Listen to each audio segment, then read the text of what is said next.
Joe's so excited. Welcome back, everybody. Welcome back to Phil's Recap and Review. The Walking Dead Season 8, Episode 3, Monsters, the Recap and Review. And we're here tonight, two motherfuckers that, like, seriously aren't right, but we're always wrong, that really understand the morality of life, that could not wait to discuss, like, the subtleties of murder during war times. But no, here we are tonight to talk about this episode of The Walking Dead.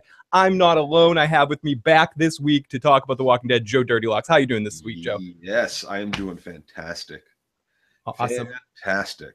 We got Joe Dirty Locks here. We got also the live motherfucking chat. We got Chalkboy, Johnny Rico, Mary, Juan Paulo, Santovia, Ren Renwood. Lots of good friends in the live motherfucking chat here tonight to talk about this episode of The Walking Dead. I do have to apologize to the MFC, though, because I had one homework assignment from Phil over the last week, and I did not fulfill it. But I will say this, that the homework assignment was to leave a voicemail about my thoughts and feelings for last week. And I want to get it out of the way real quick, Phil, right now.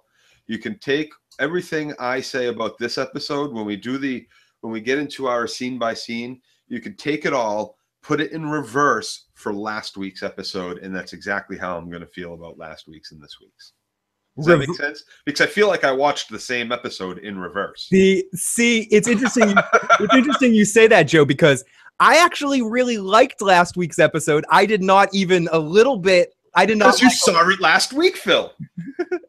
You saw it last week, and like last week ended with what? With the way this week started, and this week ended with the way last week started. That aspect of it, I don't mind. I like the continuation aspect of it. What I didn't like about this episode was there was too much like talking about morality, life thing. To me, the only person doing it right now is Daryl Dixon.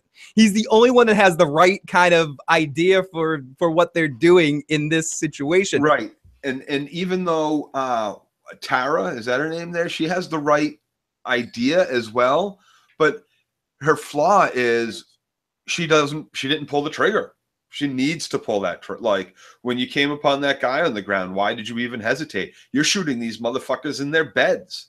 You're kicking in doors and shooting them again, all over again, like you did the first time. You're not giving them a chance to surrender. You're just murdering them, no matter who they were, what they did, what they didn't do. They're all in Negan's crew. They all must die. But this guy on the ground, you don't just immediately shoot in the face. I don't understand that. When all those people came out from around the corner holding their weapons, still holding their weapons, pointing their weapons either. Why did words come out of your mouth? Why didn't bullets just fly from your guns? You should have mowed them all down. They didn't come out surrendering. You gave them an option. Well, there shouldn't have been an option. The option should have taken place before they emerged from around the corner. We're unarmed. We give up.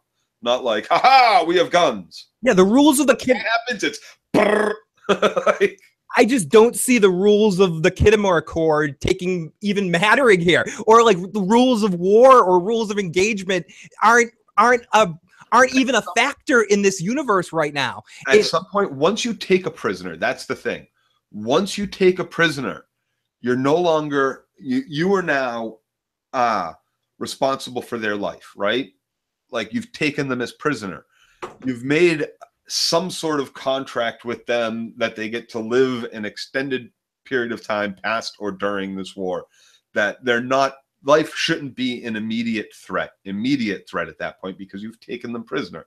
Whether you're going to torture them and get information from them or just torture them and put them in prison, whatever, like that's to be determined, but that's what determines who you're going to be as a society.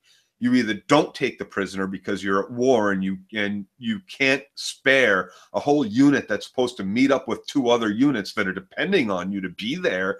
Shit could have gone horribly wrong, like it did for Rick and Daryl in this week's episode. If the kingdom doesn't show up, shit ends completely different. Now you got all of Tara and Jesus's people walking back to the hilltop instead of going to the next rendezvous point where they should be going to meet up as backup. That's ridiculous. That's like foolish. No, they're unstoppable, Joe. They can't be killed. They're not going to lose one man. So it doesn't matter what they do. They're a one-man wrecking force because they have the power of Shakespeare. Do another and you get 2 wins. Oh, brother. Thou art brother. You knoweth well. God. Joeth, it is goodeth to have you back tonight. It's good to be back. No, it is good to have you back. It's not right talking about The Walking Dead without you. And I do feel like last week, for me anyways, was a little bit better because I felt like I think the show works the best, especially in this kind of a context of a storyline, when it's balls to the wall action as much as possible.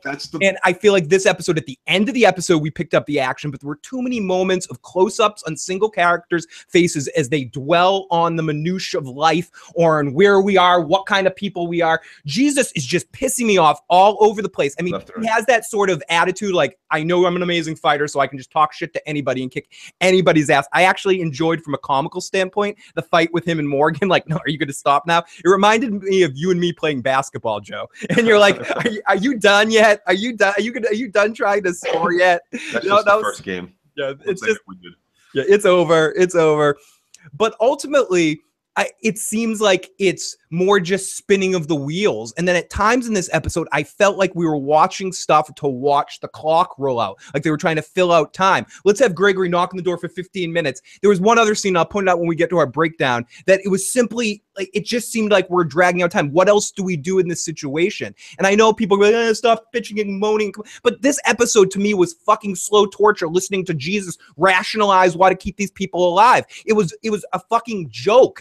And I appreciate that Daryl's around to just shoot people, but I hope this all costs Jesus' life. I hope this is all a big lead up to see Jesus get fucking killed because of this stupidity, dude. I just think this is the height, because I did appreciate... Murdered by one of the guys whose lives he saved. Exactly. I appreciate what's going on with Ezekiel, at least. You know, I can't deal with the thou art motherfucker, but the fact that his hubris or his fucking egocentric attitude in that moment actually ended up costing him, you know, men and shit like that. I like that happened, okay, at the end of the episode. That was a good topper. You know, you can't be high on the life in this world for too long. So I hope we're seeing results oriented. I don't want this show to tell me what Jesus is saying is the fucking truth, because it's not the fucking truth. It's not the right way to live. Morgan says it right. Just because I'm paranoid doesn't mean they're not after you. Just because I'm fucking crazy doesn't mean that I'm wrong in this situation. He's not crazy. Listen, he's a guy who, he's not crazy at this point. You should have a tough time with anything that comes during this, right? All of our good guy team should really be having a tough time. You know, certainly I'm not saying Daryl's not having a tough time with it. He's just has a resolve that you need to have in these times, right? And Eric had that resolve too. You know, like, what are you doing? Why'd you even drag him away and put him up against a tree? He probably would have been better off leaned up against the tire where he had gotten shot. Like, don't move him. Don't make him bleed out extra. You know, tell him to put and then when it's over, I don't have to run. I don't know how far fucking away he dragged him, but I certainly couldn't hear any fucking gunshots. So they must have been pretty fucking far away from the fighting that he had to run all the way back to, and then all the way back to wherever the fuck he dragged him to. I don't even know. Like, but that seemed a little like far-fetched and ridiculous. You know, they just can stumble away from the fucking battlefield, not getting shot. Oh, well, you know, don't worry about the extra gun. Don't worry about everybody else that's out there fighting. At least I really liked his attitude. They need you. Leave me. That's what the fuck are you doing? But that should have been back before he dragged him away. And just not to like shit on everything, I want to say that the actor that plays Aaron did an excellent job in this episode playing Grief. I think he's like a standout performance in this particular episode. Yeah, Morgan, again, I'm really liking Morgan this season, and I'm really liking Daryl again this season too, in his sort of attitude about this. We're going to live this way. And I just want to point out one thing that Atari Dad said in the live chat before it goes back. But Jesus has somewhat of a point. They can't just commit genocide on all the saviors. Correct. But he's taking it a bit too far. Correct. They shouldn't have even taken those prisoners. They shouldn't have. They came out from around the corner with guns. They should have all been shot immediately. Bam, dead. That's how this plays out. It doesn't go any other way at this point. There is no prisoners at this point. You were all given an option. That, like, that's it. That's it. Like, you took the prisoners. To shoot them all dead is wrong. Line them up and shoot them all dead. I agree with Atari Dad at that point, but you don't take them as prisoners. Like, they didn't lay down their arms in time enough for me anyway. Not in that situation. You want to talk about the acting, Phil? I agree. He was the shining spot. I kind of liked, like you said, that comical, even the action. The Maggie, though, I'm sorry. Completely horrible fucking scene with her and Gregory. I thought that every word that came out of her mouth was just completely horribly delivered, in my opinion. That's just me. But as far as the unnecessary scene, Joe, and like also I'd add to that scene, I almost had it with her when she turned around and walked away. Like, what did Gregory say? Like, he started like did he just guilt trip her so much? Give her the fucking right? What could you possibly say that gets those doors even cracked in the first place? Shoot him. Especially him. He's a spy. He's here they're probably in the woods. Shoot him. I mean, that guy, I just don't get it in that situation. That dude was up on the stage with Negan. He sold you out several times. And even if you didn't sold you out, he stole, what was it? He stole from a little kid. He stole candy from a little child. Sorghum pancakes. Yeah, he stole sorghum pancakes from a little fucking child. This dude is a dick, even if you don't take into account the fact that he was on Negan's side. And you caught him in a lie right there. With what's his name standing on top of? He didn't know he was standing on top of the of the wall. We'll call him Georgie, but yeah, I know the guy. Whoever the dude on top. Catch him in that lie. All the rest, everything else out of his mouth is exactly just to save his own skin. Like, you can't let this guy back in. You shouldn't have even cracked the door for him. And I will say this: I have liked the last 3 episodes in that it's been one big block, one battle, one action. Yeah, we're not pausing into too much. We're not spending too much time in one storyline. This is what I said last week, Joe. Last week's episode to me had a potential to go into 2 different directions. If they kind of kept going with the action heavy stuff and moving the plot along really quick to kind of not yada yada, but like make this war really fast paced and kind of go through each thing and like keep moving from scene to scene. I kind of like that as a feel. In this episode, I think you dealt a little bit too much of like human emotion, fragile stuff. I think we had enough of that in the last episode with the baby and with Jesus and Tara having that whole situation. A little bit of Morgan and Jesus would have been okay in this episode. But what I'm saying is, it seems like this is just a stall for not having enough shit to do this season. Literally, this whole half a season now is going to be about this one gun trip. Are we even going to get like a solution to the Negan problem? No, Negan's going to fall back into the second half of this season now too. Right, Negan's stuck in the bunker. We haven't even seen Negan in 2 episodes because he and Gabriel are jerking each other off in the fucking zombie orgy. We're not going to see the jerk off van again until the final episode of the fucking season at this point. Right. I kind of thought we're going to see them again way down the line because this is another one of those half a seasons that's going to take place in like 2 days. And it just shortens everything up. And to me, it comes off a little bit. And I'm not a genius. I can't fucking write it better. I don't know. I'm just saying, to me as a viewer that's watched The Walking Dead since season 1, it comes off as, oh, we don't really know what to do. So why don't we just have them go on a gun run and then have all this like conflict about killing. And it seems like we've already done this. We did this so like well or to nauseam with Morgan last season and with Morgan and Rick talking. And like, Taka sent us something like this, and it made that thing on Twitter he sent us, which was like with him saying to Rick, you make mistakes like this, being a good person gets people killed in this world. Yep. And ultimately, I think it's just more of that same spin. And to me, that's not what this isn't my show. I'm not the only one that makes a fucking decision. But what I wanted out of this season was balls to the wall, action, and no all-out war, right? All out war. Isn't that what they're promising us? All-out war. All-out war. Every time they stop to have a Maggie Jeffrey conversation, a Morales and Rick, is that his name? Morales? Yeah, we'll get to him in a second. And Rick conversation, or a Daryl, a Morgan and Jesus conversation. All 3 conversations pretty much exactly the same, and then sprinkle in Tara having that same conversation also. It really slows down the action. It pulls you out of the action, like. And you see that, I mean, it does show that there's this human element, that our whole group is split, that everybody has their own opinion. But listen, there shouldn't be any prisoners in the first place. You want to take prisoners. Prisoners comes on day 2. Yep. You know, and prisoners comes after you murder everybody that's holding a gun. Exactly. Or in this situation, once you kill all the commanders, all the people that the saviors that you find, there's people that aren't, people that are aren't necessarily fighting on the front lines. Negan's army is pretty fucking big. I'm not saying to wipe out and kill everyone, but the ones that are fighting against you in an actual conflict in those situations, even if you don't take prisoners, you leave them tied up somewhere and you fucking get the fuck out of there and just be done with those guys at this point. And then after the fact, after all of that, by constantly questioning yourselves and doing this situation and afterwards and striving for this, you'll make sure you have the checks and balances because you have a good wide group and you're not leading by Rick's rule or Maggie's rule or any one person's rule. So they sort of have a checks and balance system for not going too far on that list. But in this conflict with this particular group of people, the only way to fucking handle this is to wipe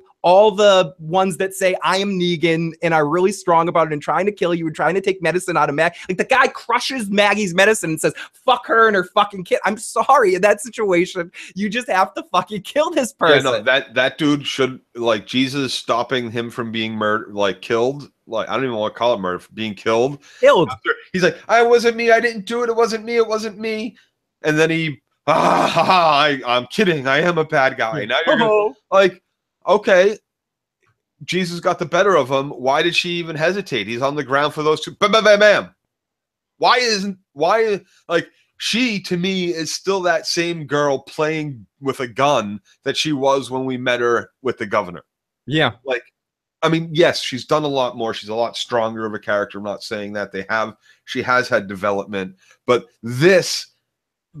her role, the way they wrote her in these last 2 episodes really make her feel like that character from when she was first introduced, that's playing badass, that doesn't know what they're doing, that, you know, she even like is sitting in the back of the truck and she's with like the side with the 90s gun thing with the sideway gun, like get off your ass, and if you want to do something, actually, and all she's saying is, you know what, I'm telling Mom. Basically, that's what she's saying in that situation. I'm telling Maggie, and Maggie will be on my side in this situation. But you know what now? Now that if Maggie let Gregory in, like, we already know what happens eventually. Exactly. Oh yeah, they can live in the fucking van outside down by the river. Like, who? Like, what? And here's the thing also on top of it is this. Is I'll go to the live chat.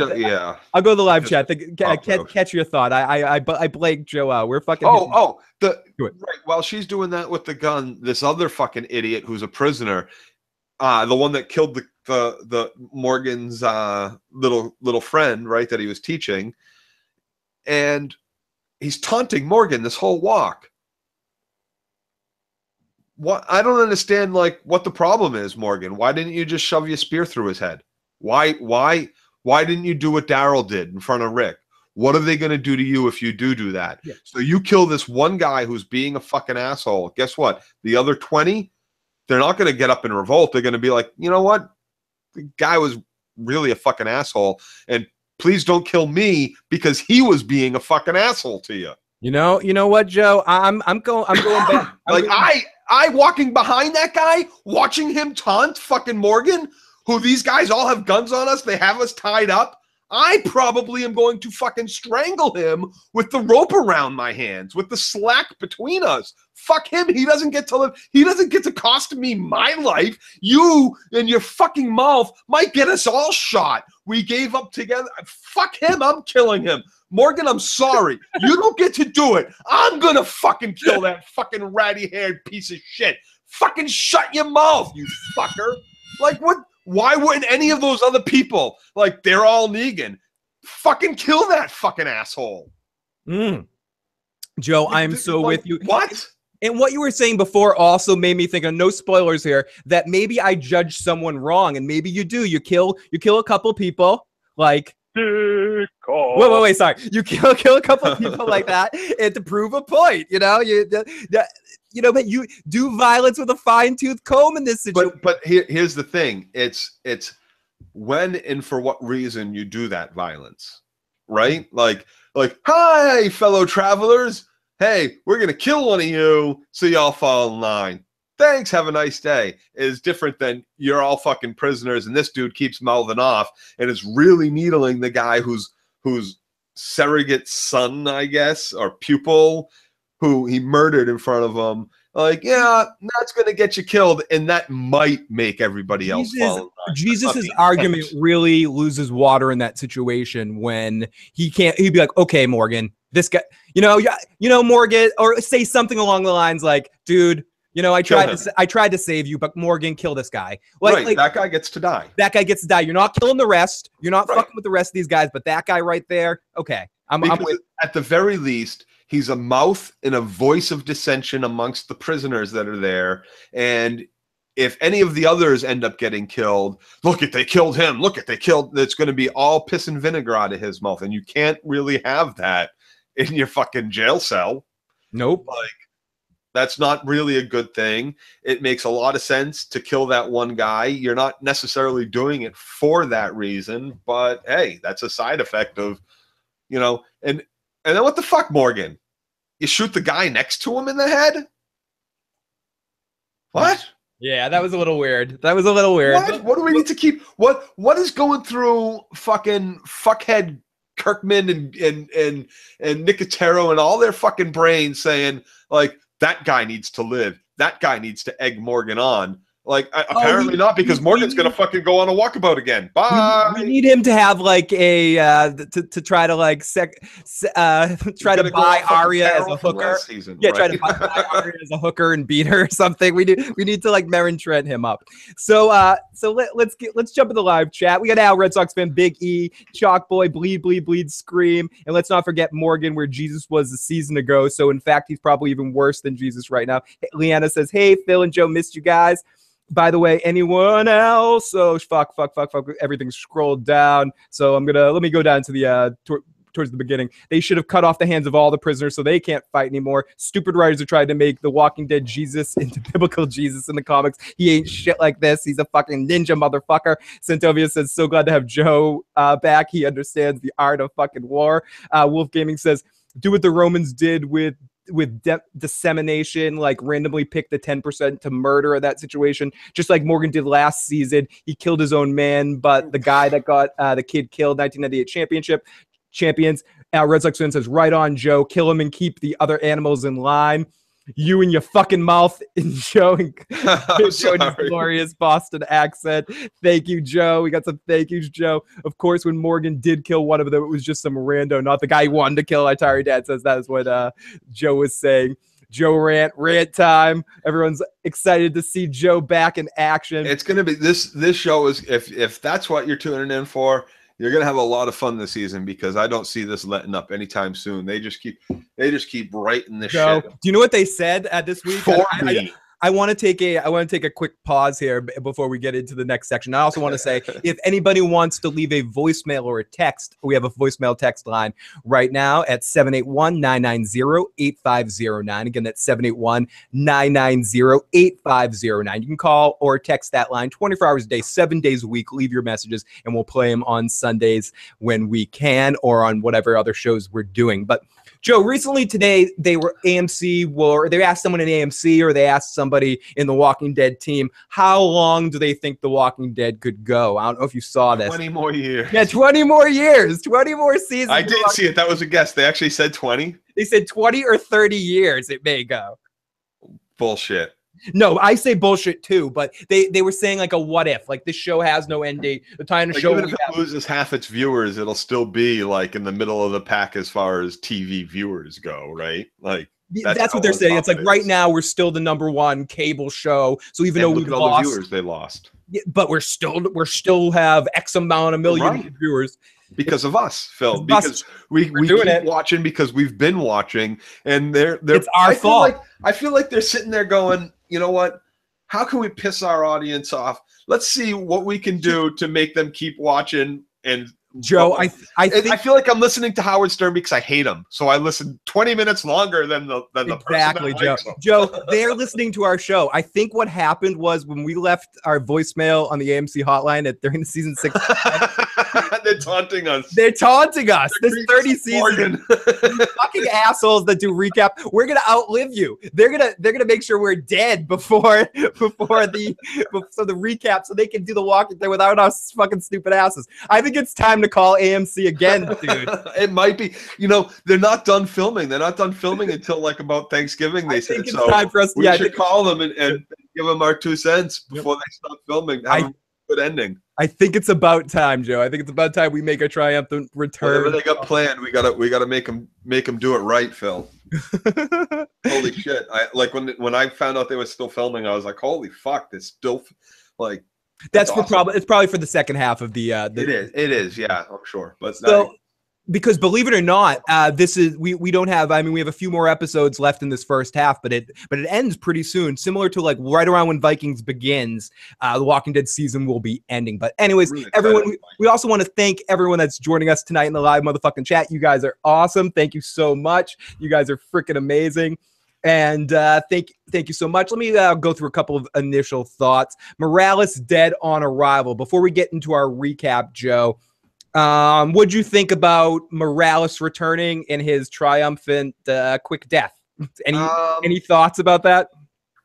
Yeah, my thought was like most of that conversation or was it real quick? I forget. It felt like I watched that whole scene last week, so I didn't really need to see it again, but it might have just been like one line back and forth last week, and I just over the week imagined all that shit in my head being said back and forth because it's so fucking predictably written. Was it worth it for them to bring him back? Yes, I liked one character just to die in the matter of like 30 seconds. Yeah, I liked that because I liked it, but they didn't need to fucking write.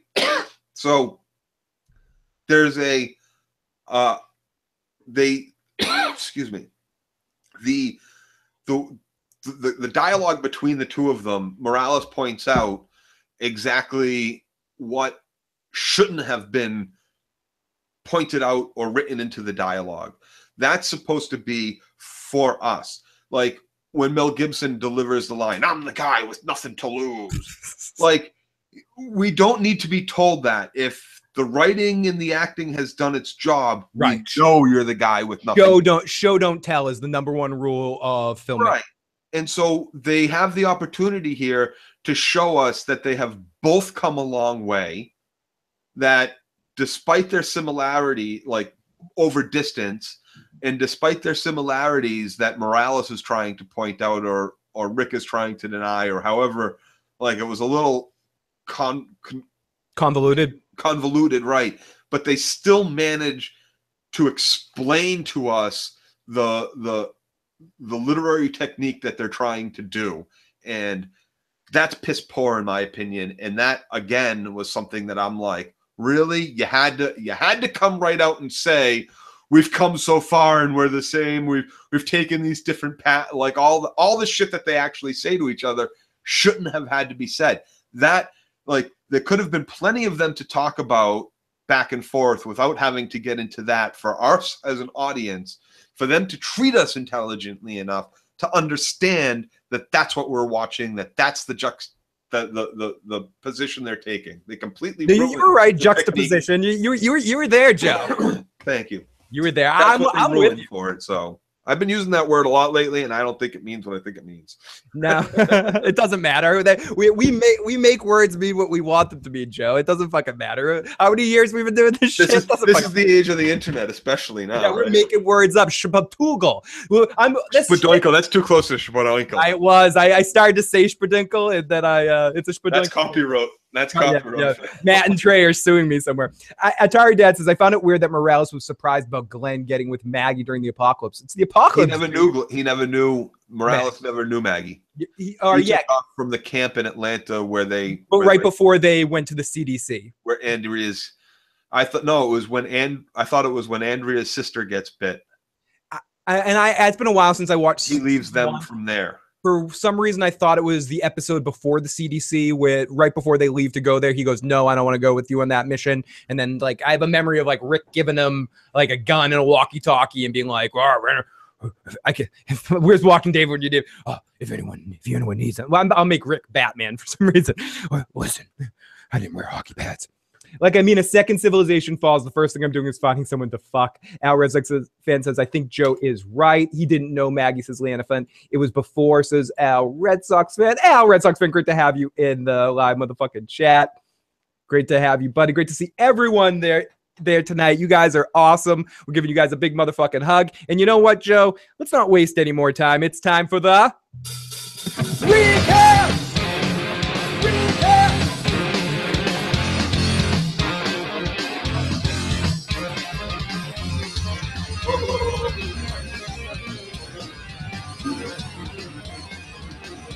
Okay, everyone, let's get to this recap of this episode.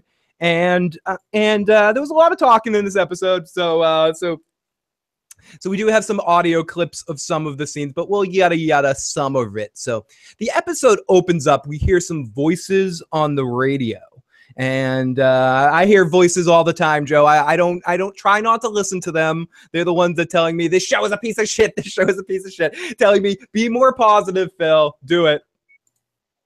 And we hear some voices and shit. Well, wait, sorry, I have to turn up the volume. They are coming for us. Oh my fucking Coming God. for us at this very moment. That's because of your sexy fucking speak.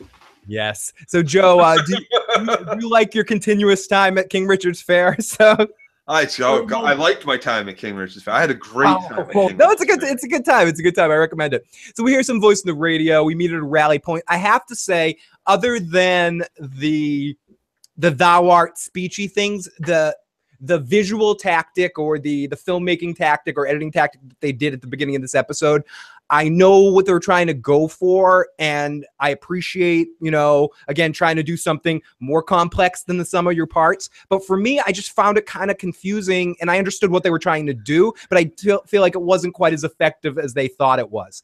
And it came off as just like a clusterfuck of bullshit. Why do you have, and I said this last week too, you have a great action-packed episode. Why do you have to sandwich it with this surreal wannabe Breaking Bad shit where you focus on someone's face and the emotional context of walking, cut to gunfight, to walking to gunfights? I know it's a way of showing a passage of time of them doing many things, but I feel like I understood it. It was expressed to me visually. It did exactly what Joe and I were saying that they should do. Show me, not tell me. But something about it was a little, I don't know. I just started to roll my eyes at it, and I didn't like it as much as I probably wanted to, or they wanted me to. Yep. I didn't like it all that much. I thought it was, I thought it slowed it down. Yeah, I think it should have been better if they just did sort of like a quick cut. And again, I'm like, watch some of the videos I've edited and rip them the fucking shreds. Go ahead, I fucking suck. But what I would have done in that situation is the same shots that they had, the same speeches. Like, I'm going to accept that I don't like Ezekiel going art thou, whatever, but it's a thing. I need to learn to deal with it. And I like it. No, you don't. Because here's the thing.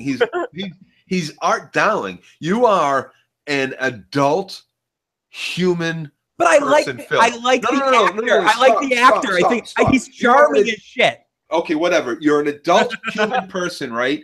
And this charming as shit motherfucker never drops this act. Sometimes. Never drops this act around his people. He does around Carol sometimes. For Carol, because he wants in the pants, right? Yes, he wants some of that Jamie Lee Curtis looking. So here's the thing, like you have to be saying, like, every chance you get, why aren't you like, you're at the crops, like tending the corn, going, are we seriously following this crazy son of a bitch? Like, he's got a fucking tiger. He walks around with a tiger. You know how much meat that tiger's taken out of our fucking mouths? But it's a tiger. The tiger don't eat fucking corn, Phil. The tiger eats meat, but the tiger is a good tiger. It's friendly and it hangs out. It's like a Michael Jackson tiger. It's totally like a Michael Jackson. This dude is not in his right frame of mind. But hey, let's make him our fucking leader. Let's protect the king to the point where we get shot with a Browning. I know. Let's tackle him. Millimeter. Let's tackle the king. Yeah, his life is so much more fucking important than mine. Let me jump on the guy that speaks in old English and carries around a fucking tiger on a leash like it's a fucking dog. Yeah, That makes a lot of sense. Shut it! Let me Joe fucking run for my life. Fuck you, King. Joe, One of us will die. 7 of us did in the last 0.2 seconds. It's a Browning 50 fucking millimeter. Shoots like 250 rounds a minute or something stupid like that. I don't even know. I'm not even a gun guy. I got no idea what the Browning 50 millimeter is. I just know it's a deadly fucking gun because they had to name it by fucking name. Browning 50 fucking millimeter. 50 millimeters are huge. That's a lot of fucking millimeters when it's a piece of hot lead flying at you. Are you kidding me? That's like armor-piercing fucking rounds as far as I'm concerned. That's a scary fucking name. That's a World War II gun or some shit. That's like a Civil War gun, isn't it? Like, da, da, da, da, da, da, da, da, da. It's like a modern-day Gatling gun. What? Oh, sorry.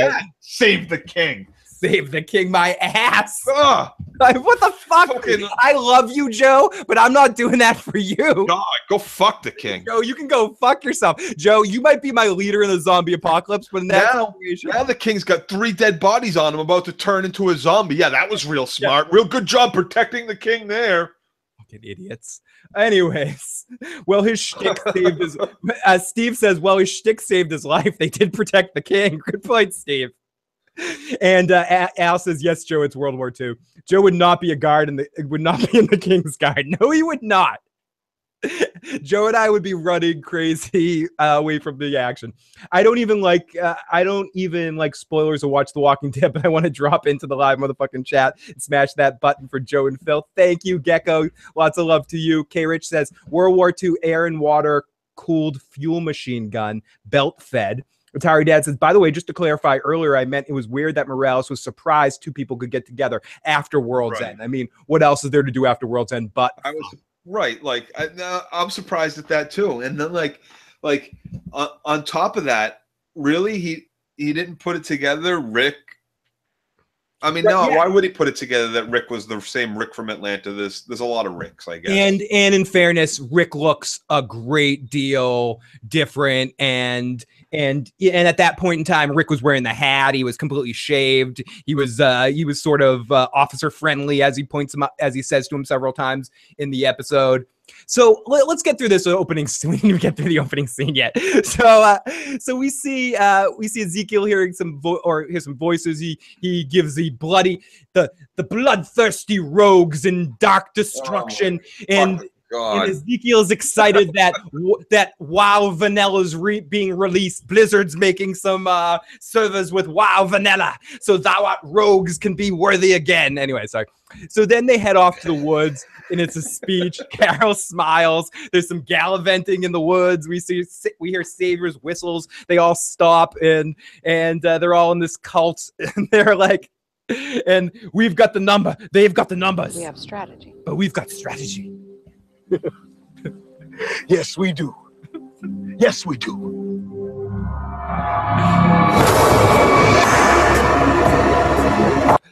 So yeah, and this just keeps cutting back and forth, and we just see them having more and more victories. Ultimately, this leads to the fact that this group is undefeated and has not lost a single man. And Ezekiel, as I like to believe on some level, what I was saying before we went off in this direction, I appreciate what they're trying to do with Ezekiel on some level, but it just doesn't work in practice.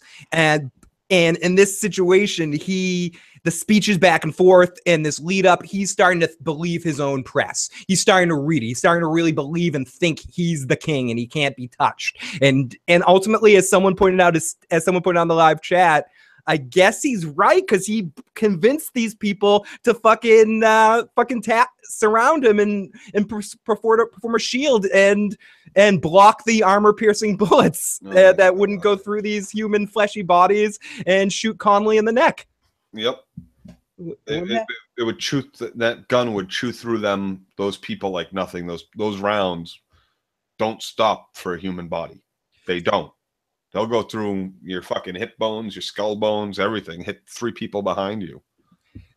So the tiger comes in and growls and tells you that the tiger's there, and the tiger comes up and goes, "Hey guys, you all hungry? Is that your lunch? I'm gonna eat that. You're okay with that?" Yeah, tiger's just roaming around in the mall and then just disappears for the rest of the episode. It's friendly. Like fuck it, dude. I ate 20 minutes ago. I'll meet you back at the fucking kingdom, dude. Don't you know, Joe, post-zombie apocalypse, when you don't raise it from the time it's a cub, you can totally domesticate like that a tiger. Hey, get them when you're young, when they're young, and anything's possible. Yeah, but I doubt he. But what I'm saying is, I doubt he got that thing as a cub. You know, I doubt he nursed that thing by his side. He got it from the zoo. Didn't he get it from the zoo? I forget what he said about that, but I took a splinter out of its paw or some shit. Now he loves me. If they cut down the King's speech and Morales' unwanted return, we could have had a Negan and Gabriel scene and moved along the plot, as Sam Berbier said. Excellent point, Sam Berbier. And what's up, Tim F? Great to see you in the live motherfucking chat. Great to see everyone in the live chat. You guys are awesome tonight, and it's always great. Even like The Walking Dead is one of those shows that I enjoy talking about it for good or for bad at this point. I don't know how long that will last, but I do have hopes that once we get through this storyline, that maybe we can get to some good stuff in The Walking Dead again. I think all the bad stuff happened when this storyline got introduced. So perhaps once we can finally exercise all of this, because one part of this episode that I didn't love is I like bouncing around to a lot of characters in a lot of different places.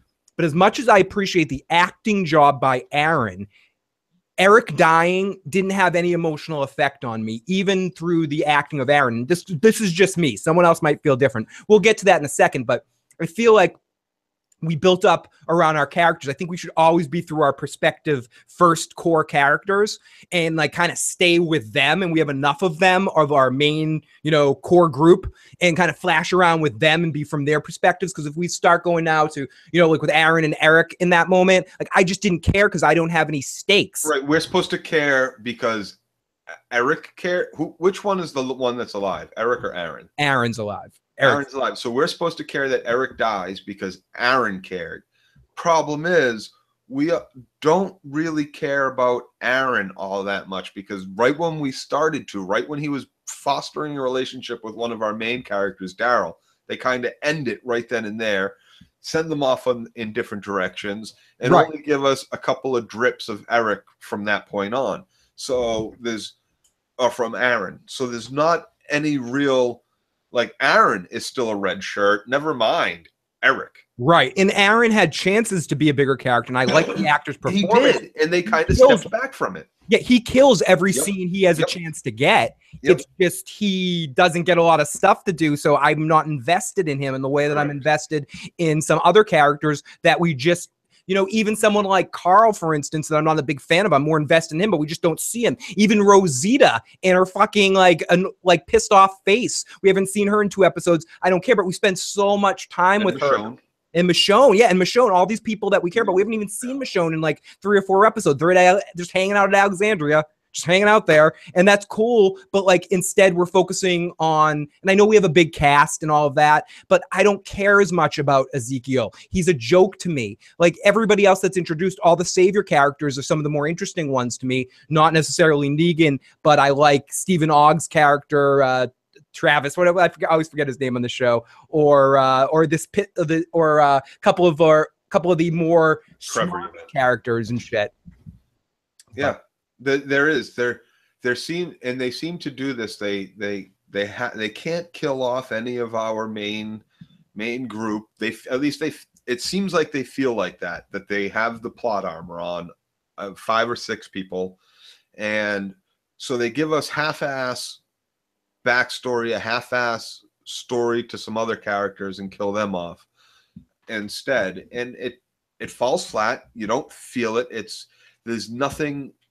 I'm still with the kill Negan at any point over the last 3 episodes, and you regain a large chunk of viewership. I think you should have killed him in the 100th episode. We talked about that in the premiere. It should have been a big explosion, and that's the conclusion of the Savior's arc. And then you try to rebuild the society and organize and figure it out and deal with new threats and kill the remaining groups of the Saviors that are held up in all these. Show us how you rebuild 3 different communities, 4 different communities into a working, functioning society.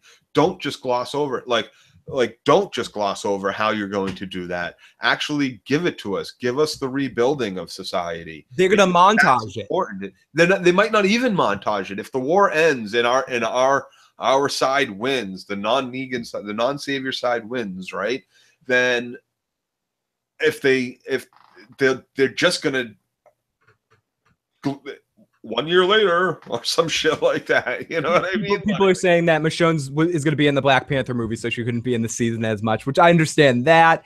And a couple other people said Michonne's recovering from her garbage paying ass kick. We get Al, Red Sox fan, with a $25 super chat donation. Al, Red Sox fan, you were fucking amazing, dude. Thank you so much.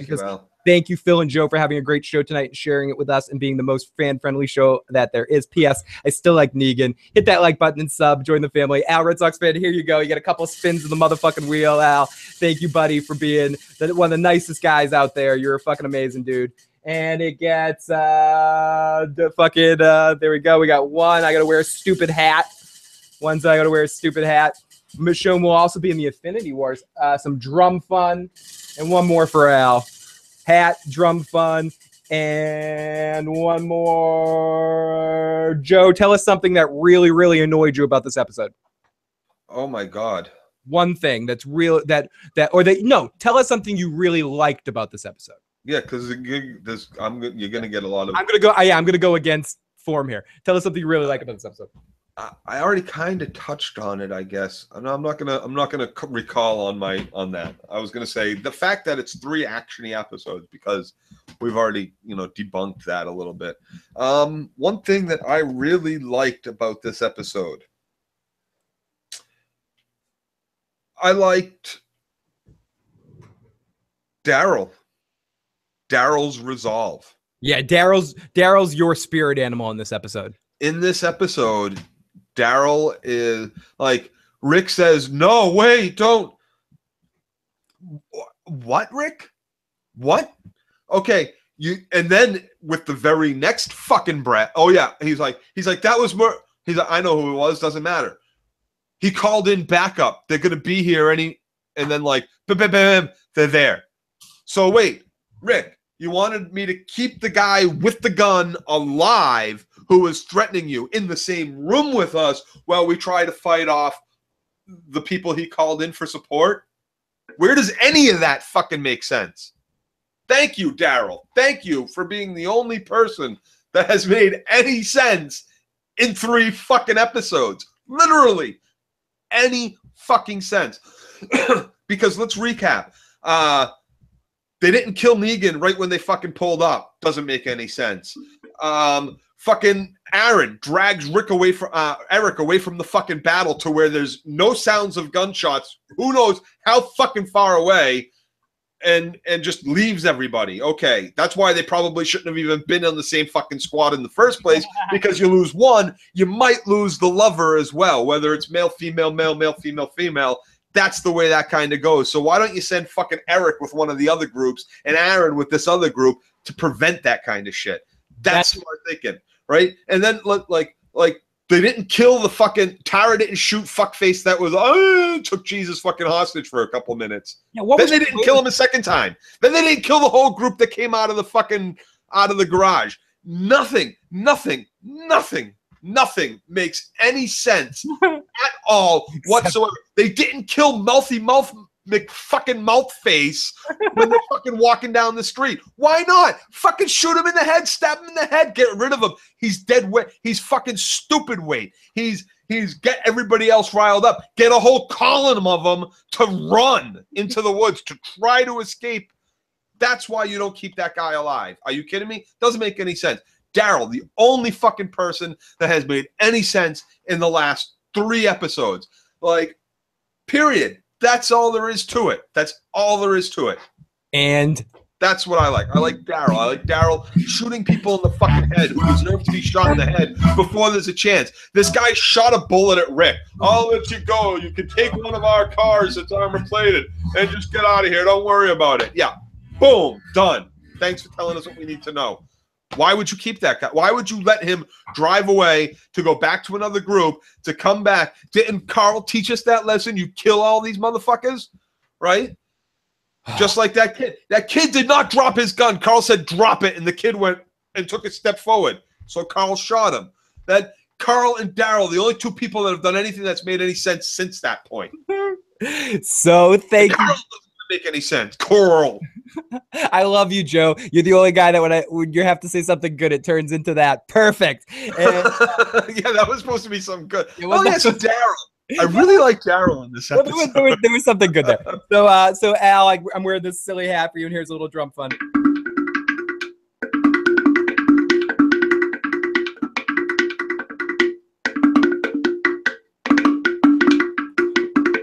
So we come back in on Rick and Morales, and it's just like guns, and they're going back and forth. Morales is like, how do I know you? Do I know you? You're a fucking monster, dude. You're the dude Negan says is the asshole. It's tough to talk and play drums at the same time. But anyway, so they keep going back and forth. I could play some of the audio of this, but it's whatever. It's I know you. Do I know you? I think I know you. You're fucked. Negan came over, and Negan helped me out. How'd you get with Negan?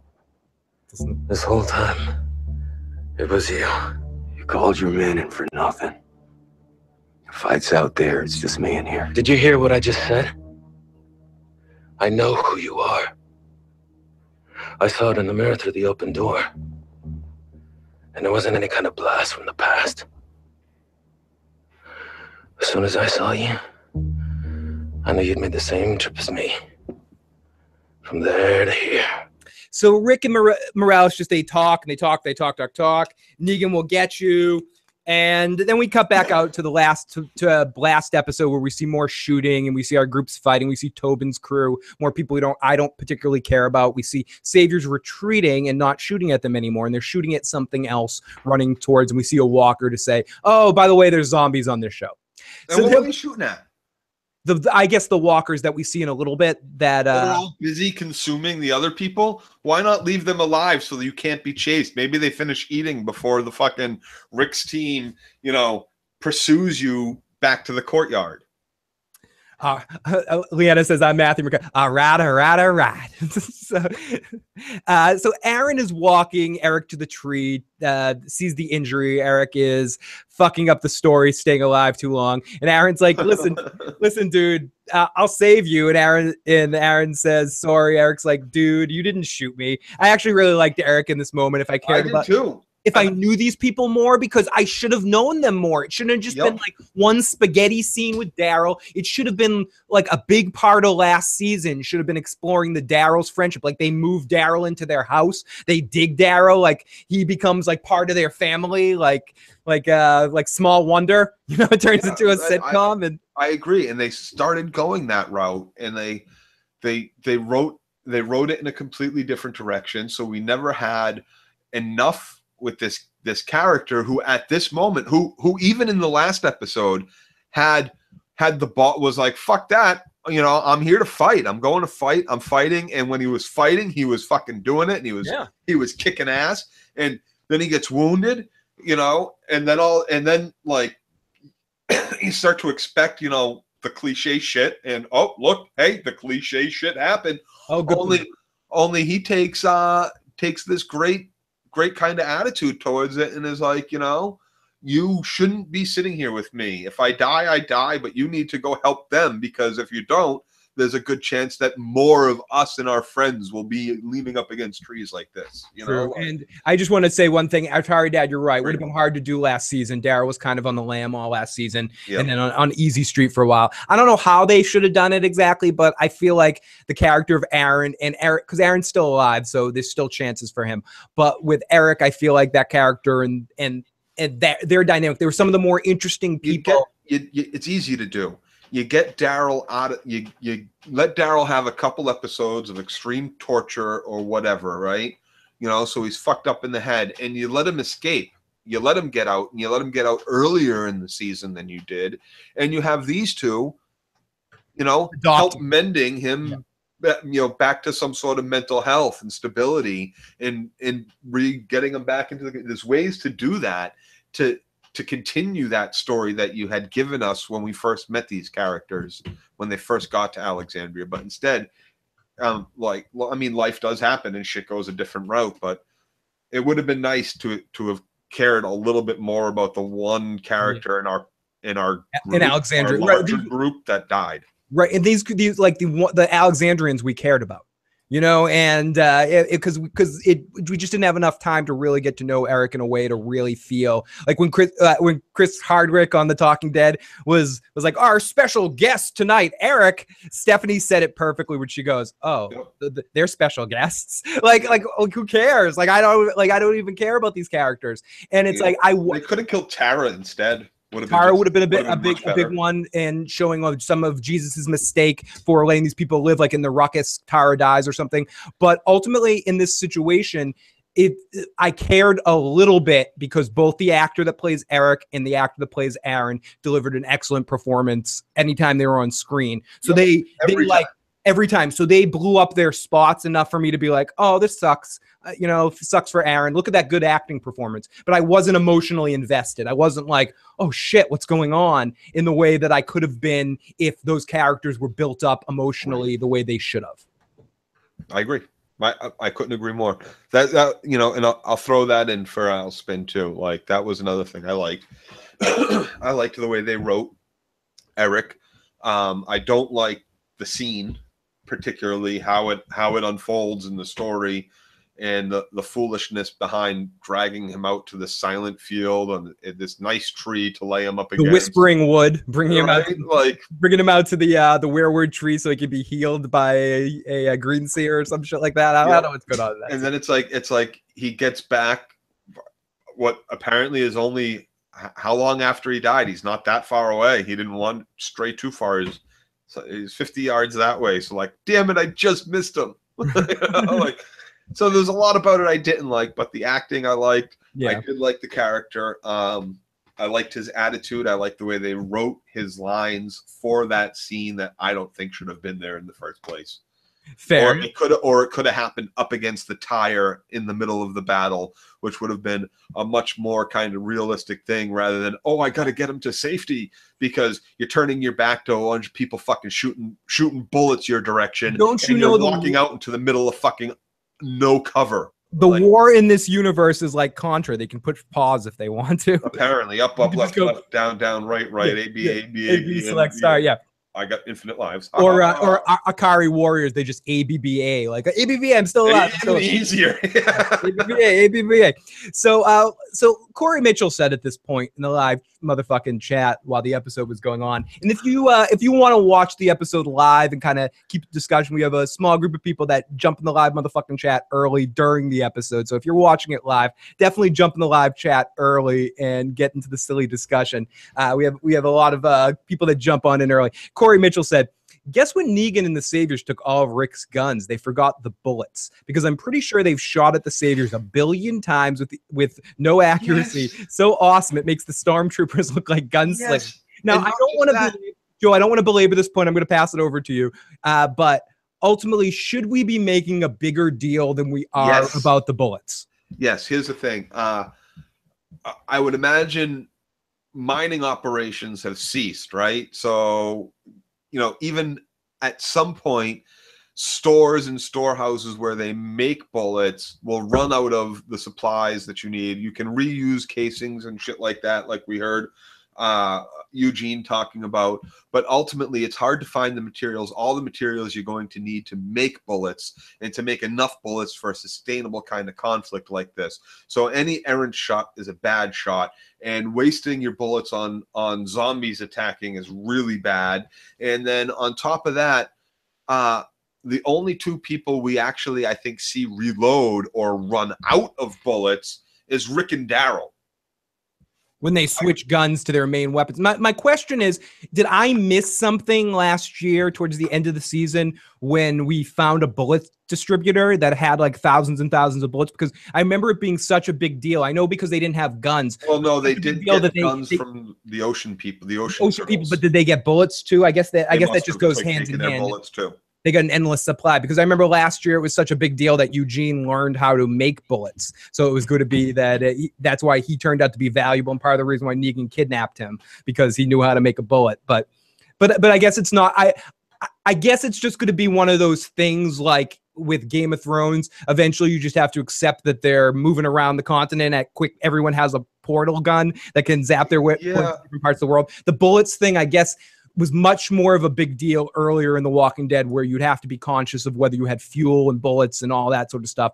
That's all done, right? We don't care about that stuff anymore. Apparently, we don't care about any of that stuff because they're driving around everywhere. They got all these cars fueled up with, you know, they even have enough fuel, or I'm not exactly sure what kind of gas you use to weld plate armor onto your vehicles, but they got enough fuel to burn to do that. So that's cool. So yeah, it's cool. So I know what some people are thinking, that like, it's, so at this point we're gonna generally stop complaining too much about that. We're gonna accept that. No, we're not even a little. No, because that's here's the thing. Even if you're Negan, right? Even if you're Negan, or if you're Rick, or whoever the fuck you are, and you have an arsenal and you have a cache of bullets. Tim F said the Oceanside had a cache of infinite armor codes. Right? They had the armor code. They had the unlimited armor code for the infinite ammo codes. Yeah, for GTA TWD. You have to ration out your bullets. Listen, you have a 6-shooter. So guess what? I'm giving you 12 bullets. You have 12 bullets. Those are your bullets for quite a long time. If you use them, you're gonna, like, in my community, you're gonna damn well have to explain what you used your 6 bullets on, because those are a commodity. Those are probably one of the biggest commodities. At the They're end probably of the day, as precious, if not more precious, than food or water at that point. at the end of the day, Mrs. Peabody is gonna go out and go, okay, guys, let me count your bullets. Oh, you used 2 bullets. Yes. What'd you use them on today? Yes, exactly.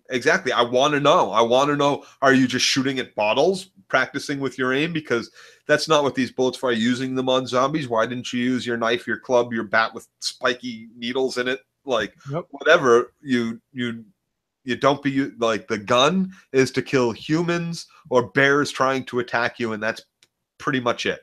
Yeah. Someone just text yes, the code for infinite bullets is 007-373-5963. The code to Mike Tyson's Punch Out. Yeah, you've heard me say that before. Area code 832. Boom, motherfucker, boom. Thank you, fucking great, and thank you for the subscription, AR. Amazing. Thank you so much. You're fucking incredible, and really do appreciate all the support you guys are showing us. So let's continue here. So we cut over to Tara aiming her gun like an idiot at people she wants to kill, and then her and Jesus have a wait till I get home and talk to mom kind of conversation. Oh my God, how annoying! And then, like, that whole thing just kept going and going and going. 2 episodes we've been listening to them back and forth with each other.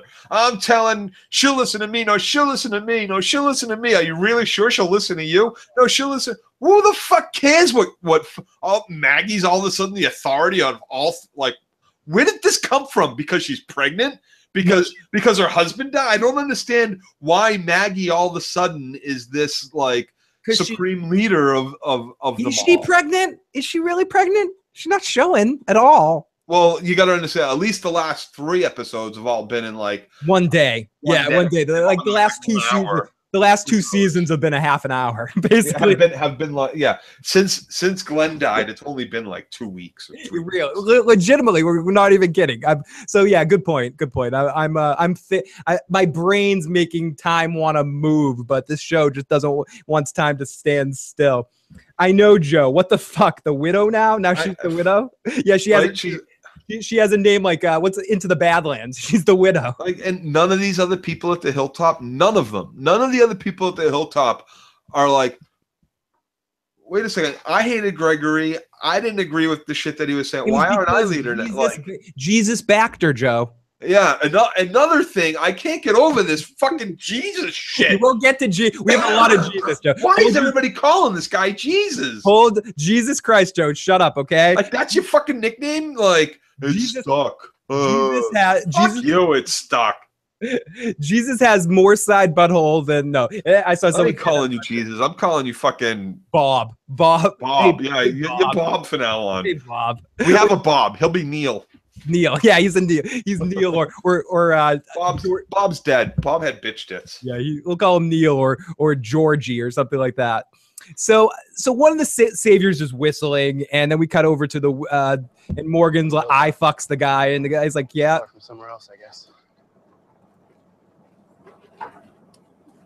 We made our decision. Nothing's been decided. Well, we made our decision. No, who made and fuck you, Jesus. Even if you're like right in the, who are you to make this decision right here? Are you? He's like, I'm the only sensible one. You're outvoted. And if Tara just stepped up, and I'm not fucking like, I don't want to put this all on Tara because this is on Jesus for being an asshole. Morgan was with her. If Tara, yeah, that's what I'm saying. If Tara in this situation, instead of later when Morgan's like, "Screw you guys, I'm going home," if Tara actually stepped up in that moment right there and was like, "No, Jesus, you can keep all these guys. This asshole needs to die right now. And grab him." She doesn't have to say anything. She's holding a gun, Phil. Exactly. She does what Daryl does. What is Jesus' response to that? He's going to take the gun away from her. He's going to take her prisoner now. Right? No, you're grounded. And they did make a decision. They made a decision. They made the decision. The decision was all out fucking war. We take no prisoners. We go in there while they sleep in these outposts. We kick in their fucking doors. They made this decision last season, and they made it again this season when they snuck attacked and decided to cut the throats of all the fucking lookouts in the middle of the night, in the middle of the afternoon with sniper shots. And they decided to kick in doors all along that fucking building that they were in and shoot people as they reacted before they had a chance to say, don't shoot, don't shoot. So what's the big fucking deal, Tara? You're a fucking murderer. You want this guy dead. You're holding a fucking gun. Why are you listening to Jesus then? Why do you need Maggie to tell you it's okay to kill this person? Just fucking kill the person. Kill this person. Morgan, kill the fucking guy. This was taunting. Don't fight Jesus. Take your stick and shove it through this fucker's throat. Right. You just tried to shoot the guy, so Jesus grabbed your gun. Okay, now take 3 steps forward and shove your spear in his fucking face. 3 steps forward, 5 steps back, spear to the back of the head. So Jesus' real name is Paul, but no, we're gonna call him Neil. but his real name is Paul. Yes, I remember that now. So we go. His name is Neil Paulson. My name is Neil Paulson, Joe. Robert Paulson. Bob. No, he's back to Bob had bitch tits. It all goes back to Bob's bitch tits. Yeah, it all goes back to Meatloaf, Joe. It's really all about Meatloaf. Hey, don't let your meatloaf, Phil. Don't let your meatloaf flag fly.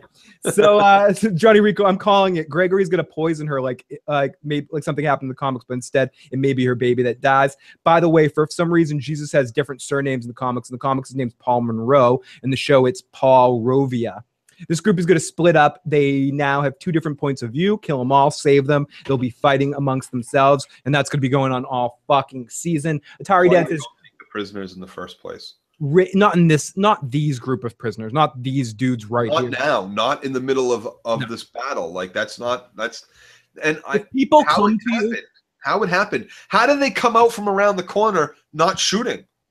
Like, that part doesn't even make any sense. Because his dude was... If you're going to have a gun drawn on someone, your finger better be fucking pulling the trigger. Yep. In the words of Sam Elliott in the epic classic Roadhouse, when someone pulls a gun on you, you have 2 choices: die or kill the motherfucker. Right. In Patrick Swayze, you killed the motherfucker. I love Roadhouse. So hey, that has so many life lessons in it. It really does. It'll even teach you how to fuck on a barn wall. Exactly, and it will teach you how to get a doctor to do your will.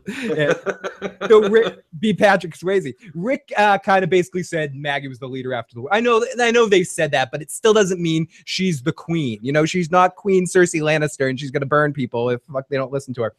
I was still trying to figure out how that fat savior Daryl killed lasted so long. Thank you, Al, Red Sox fan. You were fucking amazing. Meatloaf would not last long in the zombie apocalypse. Fat guys never do. This group is going to be split up. So let's continue on here. So when the savior's whistling, Jesus comes off, and Morgan, blah, blah, blah, blah, blah. Morgan's like, what is going on here? So back to Rick and Morales. We find out more about Rick and Morales' family, and we get some talking and some more talking. Yeah, obviously they didn't fucking make it, dude. My family didn't make it. Surprise, surprise, motherfucking surprise. Oh, yeah, that's it, Rick. Get him feeling really sad. That'll help you get out of this. So, Rick, I want to ask you a question in a second, Joe, but let's go to the live motherfucking chat. To Timo, who just gave us a super chat donation. Hey, guys, motherfucking chat. Insomnia woke me up. The bastard. Didn't watch the episode. Sure, it was shit. Wish I could watch with you guys. Work fucking sucks ass. So happy the Spin have 2 drinks for me. Lots of love to you guys. Have a good one. Lots of love to Timo. I'm spinning the wheel twice for Timo. Whoa. Hey, I landed on have a drink. Yeah, landed on drink. Gulp, gulp. I got coffee for you, Timo. Thank you. And one more as Timo gets a second spin, and it landed on, holy shit, everybody drink. So wherever you are, pick up your drink and toast to Timo that hopefully her fucking overnight or late night work session won't be too ridiculous tonight. Oh no, Timo, you missed the greatest episode of all time. It's better than Sugar Ray, it's better than Cassius Clay, it's better than that new boy Mac Tyson with a face like a bulldog. Sorry. So we go back to it was better than something, all right. It's better than something. So we go back to Rick and Morales, and they go back and forth. He starts going on about how, you know, Glenn got killed and everyone died, and it's really sad. But I was worth a damn. Worth bringing back with him. Who was? So they gave this guy a monologue, which is pretty cool. And yeah, real fucking cool. Like, who gives a shit? You were the stupid ass. You actually probably your wife, your kid might have had a better chance of survival because, oh wait, everybody in Rick's group except what? Carl from the beginning and Daryl are gone, right? Yeah, pretty much. Oh, you guys would probably be dead now. You guys be dead too. Yeah, you probably did the right thing. You're still alive. I would have got with Negan too. He explains a little bit of the perspective of somebody that might want to join Negan. We talked a lot about how people would follow Negan. It's still some fuzzy logic, but it's like I was a little low. Oh, Carol too. Sorry, Carol too. Yeah, I didn't want to live. Oh, Carol too. Yeah, I didn't want to live. Blah blah blah blah blah blah. And Negan was there. So hell yeah, I am Negan. And as I do want to point out. The star of this scene, though, as Corey Mitchell pointed out, and Stephanie as I was watching, was Morales is sweating. Now, Corey Mitchell said, with Morales sweating as much, the dude might want to work on his cardio. He keeps turning his head to get the sweat. And then Stephanie said, yeah, he keeps turning his head to stop the sweat from falling into his mouth. Good method acting right there by the actor that plays Morales, who was sweating like a fucking pig in this situation. So basically, they go back and forth. He says, I'm Negan, and you're officer friendly, yada, yada, yada. Doesn't really matter. Daryl comes in and shoots him in the back of the head and goes, after Rick says, listen, put down your gun. You got my word. He says that later in the episode. I'm sorry. He basically, is just talking back and forth with this guy. And I could keep playing more of it, but here's a little bit more. It sucked the first time, Phil. Just to keep going. And the only difference is I'm the one holding the gun. And I gotta say, Morales almost makes more sense than Rick here if it weren't for the fact that they were all just fucking psychopaths in the first place with their whole Morales was either lucky enough to stumble upon the Saviors alone, so they didn't kill anyone else in his group, and was just like, oh yeah, sure, this sounds like a great policy. Right, he didn't and goes along with it. His wife was already dead, so he couldn't be right. Sold off to Negan for one of his harem. Or they found him in a group with some other people and wasn't chosen and was still like, hey, you know what? Seems like a great policy. Thanks for taking me in, guys. So either way, fuck Morales. Daryl's absolutely right. It doesn't matter who this fucking guy is. That doesn't matter. I love what Daryl's reaction is. Timo says, love you guys. Okay, back to sleep. They have me on days for the next 3 days. What the fuck? I'm a night shifter. Fuck my life. Oh, that's the worst. That is the worst. When you're used to overnight shifts, even a 2-hour shift in the daytime, you're like, fuck, I'm not supposed to be alive right now. So I totally could relate to that. I know Joe can too, having Joe more recent and more often, but we both have worked 11 at night to 7 in the morning. It's my current schedule. Yeah, that's Joe's current schedule right now. And I did it for 4 or 5 months at one point. So even in that short amount of time, your body gets used to it. So then when you start, now I still, as fucked up as this sounds, I did it almost, I want to say it's almost 20 years ago now or 15 years ago now. And I still feel like my sleep has never quite recovered from the feeling of working overnights. Like I stay up way later and I don't sleep as in the morning. I'm like, it's perfect. It's heaven for me. No, I mean, I like it. My family is vampire. It's vampires. No, I enjoy it. There's definitely if you're gonna do a full time those hours and stuff. It's hard keeping the skin so pale. Sun doesn't do it. It doesn't do any help. It's hard. Joe, it's a lot of work for Joe to look so lively and doing this podcast. I just realized my lighting's all fucked up. Oh, you fucking fix your lighting, asshole. So I'll continue here. So we got the two assholes here. There we go. Let's shine. And ooh, very pretty. And Daryl shoots him in the back of the head. And Daryl comes in and he goes to Rick. I love this line. Are you good? And he's like, do you know who that was? That was. And Daryl's like, I don't give a shit who it was. Yeah, doesn't matter. Yeah, what's that matter? Daryl's the only one that Daryl. Did you see how cool he looked shooting through that doorway? Oh, that was amazing. Daryl, this is a comeback season for Daryl. He's kicking ass this season. Yeah, dude, these people fucking tortured me. These people put me in a cell and fucking tortured me. They beat Glenn's fucking head in. They beat Abraham's fucking head in. They no, it doesn't matter who any of them fucking are. None of them should be taken prisoner, and they should all be mowed down on fucking sight. Especially if they're holding a gun. Kill them all. Kill them all. I just got it broke. I'll definitely play it at the end. Let's go in the live chat. I wonder, Ren Renwood, lots of love to Ren Renwood, one of our first ever viewers. I wonder if, and one of the very first people to really engage with us, I wonder if Gracie is Negan's child. Gracie, the baby that was found, eventually given to Aaron, might be one of Negan's seeds. Who knows? So let's continue here on a little bit. So Chalkboy said, Daryl, the voice of reason. Absolutely. And, excuse me, they get out of there. Excuse me. We come back in and we're with Morgan's group, and that douche nozzle starts fucking with him again. And listen to a few seconds of the douche nozzle. How does he not just kill him? Trying to figure out what's different about you, because something's definitely different. I think I finally got it. It's your armor. It's different. Smaller. So more or less, he taunts me. He says, "Oh, that's the armor of the kid I killed." Isn't that? Why not up and under the jaw with the staff right then and there?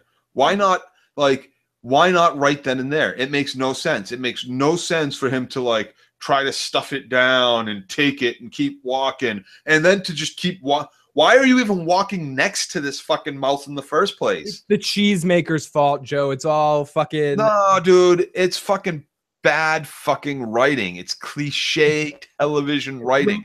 It's the same old fucking writing they've been sticking down our throats since they decided to do any kind of fucking.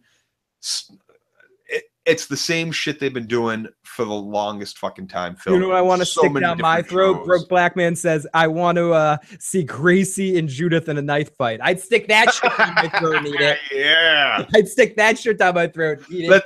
Let them two. Winner takes all. Whoever wins the war for the other side. Yeah, Gracie versus Judith. Two babies enter, one baby leaves. Coming in June from the makers of Tyrannosaurus Rex versus Snoopy. Diaper Dome. It's happening. Diaper Dome 4. This time it's personal. Oh my fuck.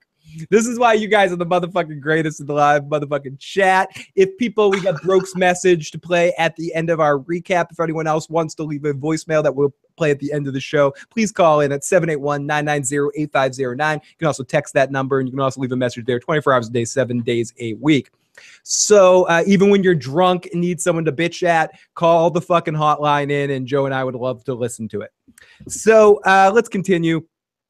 We come back in and we see some cool effects and some decent Walker action as Morgan comes in and sees some brains eating, and we see some bloody camera shit that we've seen a billion times, but I'm still a sucker for it.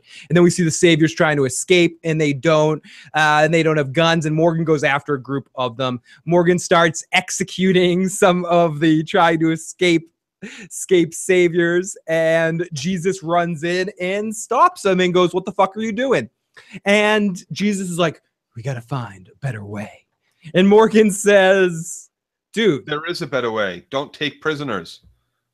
He's like, "Dude, in this situation," and Jesus says, "Well, there's war and there's peace. We need to find a way to live with these people afterwards." Distinguished. Let's listen. Distinguished. But perhaps one garrison. Whoops, sorry, Go! Sorry, Dad. Morgan, stop. Come on your feet. Let's go. They ran off to get away. Then what happens after? You stop them, and they keep trying again and again. Would you think they were going to come back? That they would change? That they would be something else? It doesn't change. It doesn't. Never changes. It never Once does. you turn, Morgan, you're so right. we're going to find another way.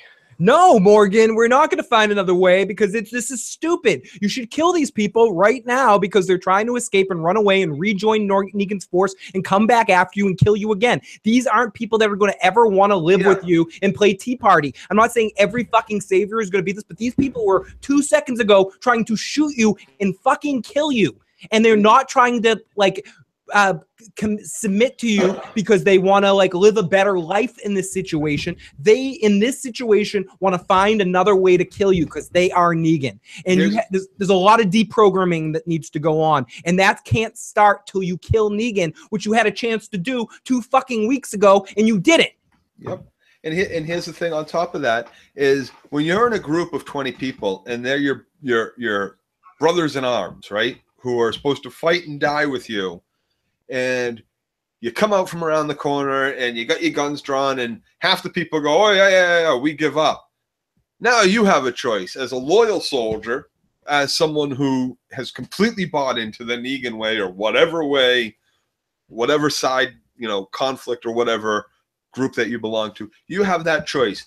Do I, A, open fire and get probably myself killed because I've lost, 10 guns on my side, just like that, or do I lower my gun and maybe try to kill them again later when it's safer for me and I'm not going to, surely die in the process? So what you have is you have 20 prisoners, not all of them wanting to be fucking prisoners, not all of them giving up on their own accord, giving up because they're smart enough to realize, holy fuck, half of my fucking people that are supposed to be on my side just put down their gun. Good thing that wasn't in the middle of the fucking battle, right? Good thing the shooting hadn't already started yet because I'd be sitting here on my fucking own while the fucking Republican guard fucking turns around and runs through the fucking forest. And we'll be in a perfect position that when Negan finally doesn't attack, that we're behind enemy lines and we can just step up and we're right here in this situation. Anything for Negan. All power to Negan. So you can't, the 5 of them that are chained up, roped up together that run off, like, obviously they weren't into this whole like let's give up thing. It was more of a, well, I'm giving up because you'll probably kill us if we don't at this moment in time. Broke says, I love your gameplay of it until dawn. # fuck this game, slow ass game. I still felt kind of meandered the source material. I did like season 1, 2, original story. I'm so happy Morales didn't make it. They should have blew all those saviors away when Morgan stepped outside. Big Sexy, great to see you, Big Sexy. And I agree 100%. So Morgan goes on some crazy talk and Jesus says war and peace and we have to live with these people after and find a way for peace. After war is peace. This isn't after war yet, asshole. We're still in the middle of this war. Yeah, and that's the thing, Joe. We don't have this conversation now. We have a conversation once we've started to win, and what do we do about the people that are left? And you don't have this conversation in front of the 5 fucking people who tried to run away, because when they get back into the group of people, they might still be sorry, especially because the mouth fuck face is still alive. So that descent really much easier because you know that there's inner conflict between the people that that's what you do. Divide and conquer, not just conquer. Fucking men. So and then it's more much easier to divide and conquer, to separate people into groups, to separate them against them, and not just them against us. Them against us, us against them. Like make it everybody against everybody. It's a lot easier to conquer than if it's you versus everybody. And Atari Dad says, sorry, I was talking about different. It's all good, Atari. I can attribute it to The Walking Dead. And you can talk about other shows too. So we see Morgan eventually just says, fuck you, and decides to try to attack Jesus instead of just killing the guy. Which makes no sense to me either. Like no sense. Zero fucking sense. And just so we can get an action scene with Jesus and Morgan to show off how badass Jesus is and to show you why Jesus can be this much of an asshole, because he's fucking an amazing fighter. Okay, be the ninja, be the ninja all you want, but he's not dodging bullets. And when it comes down to it, be the best fucking hand-to-hand fighter. That's not a bad skills to know, but ultimately Morgan's not really trying to kill him. I'm sure he's got a handgun on him too still, right? Yeah, Ren says these people are the same people that yesterday stole your food, weapons, and women, and fucking like and want to fucking kill all of you and rape. And they stole Eugene. And stole your Eugene and Maggie's medicine. Walking David in the live motherfucking chat. Great to see you, David. Lots of love to David out there. Hey, they stole your Daryl too. Yep, they did steal your Daryl, and they forced him to listen to that awesome song over and over again. So, so then we get Corey Mitchell says, "Hey Morgan, you're about at 9 right now. Yeah, we're gonna need you to bring that down to about 6, okay?" And so here comes in Ezekiel with some lame ass smug face as his group is brainwashed into believing everything he says. He's still talking as they go to compound 3. But perhaps one garrison in a compound of 3. So yeah, there's that. So then we go to Jesus and Morgan fighting, and Jesus is, and I actually, from a simple comedic standpoint, I found this scene to be very funny. This is the tone that I want The Walking Dead to have all the time, where Jesus is just, and I mentioned this earlier, this is like me playing Joe in one-on-one in basketball. No matter like how old and tired Joe could get, he still just like stands there and is like Master Splinter beating up the Ninja Turtles on me and just like blocks everything I do without even trying and goes, "Are you done yet? Do we have to finish this game? Do we really need to finish this game right now?" And I like yes, because I win on the second or third game. I'm gonna keep winning. Yeah, I'll wait when you decide to sit down. When you're like, I'm done. Mm-hmm. When you can't breathe anymore and you're puking on the sideline, I get a chance for a layup. Yeah, at that point, thank you. You're right. All right, I managed to throw in a couple of threes, but Morgan has far less of a chance than I do when I play Joe in basketball in this fight. And Jesus just keeps flicking him off and throwing him down and going, "Are you sure you want some? Are you sure? Are you sure? Like, are you sure? Stop it." And there's nothing more annoying than fighting someone like this. That's just like not even shit talking you, just being like, "Young man, stop." It's like when you're trying to fight when you're young and you're trying to fight, like with me, it was my stepdad or my uncle or something like that, or my older cousin David, who's just so much bigger and stronger than me. Sorry, but Morgan's a fucking yellow belt, right? Like, come on. How long was he with Mr. Cheesemaker for, where Mr. Cheesemaker taught him how to be a fucking master fucking baiter?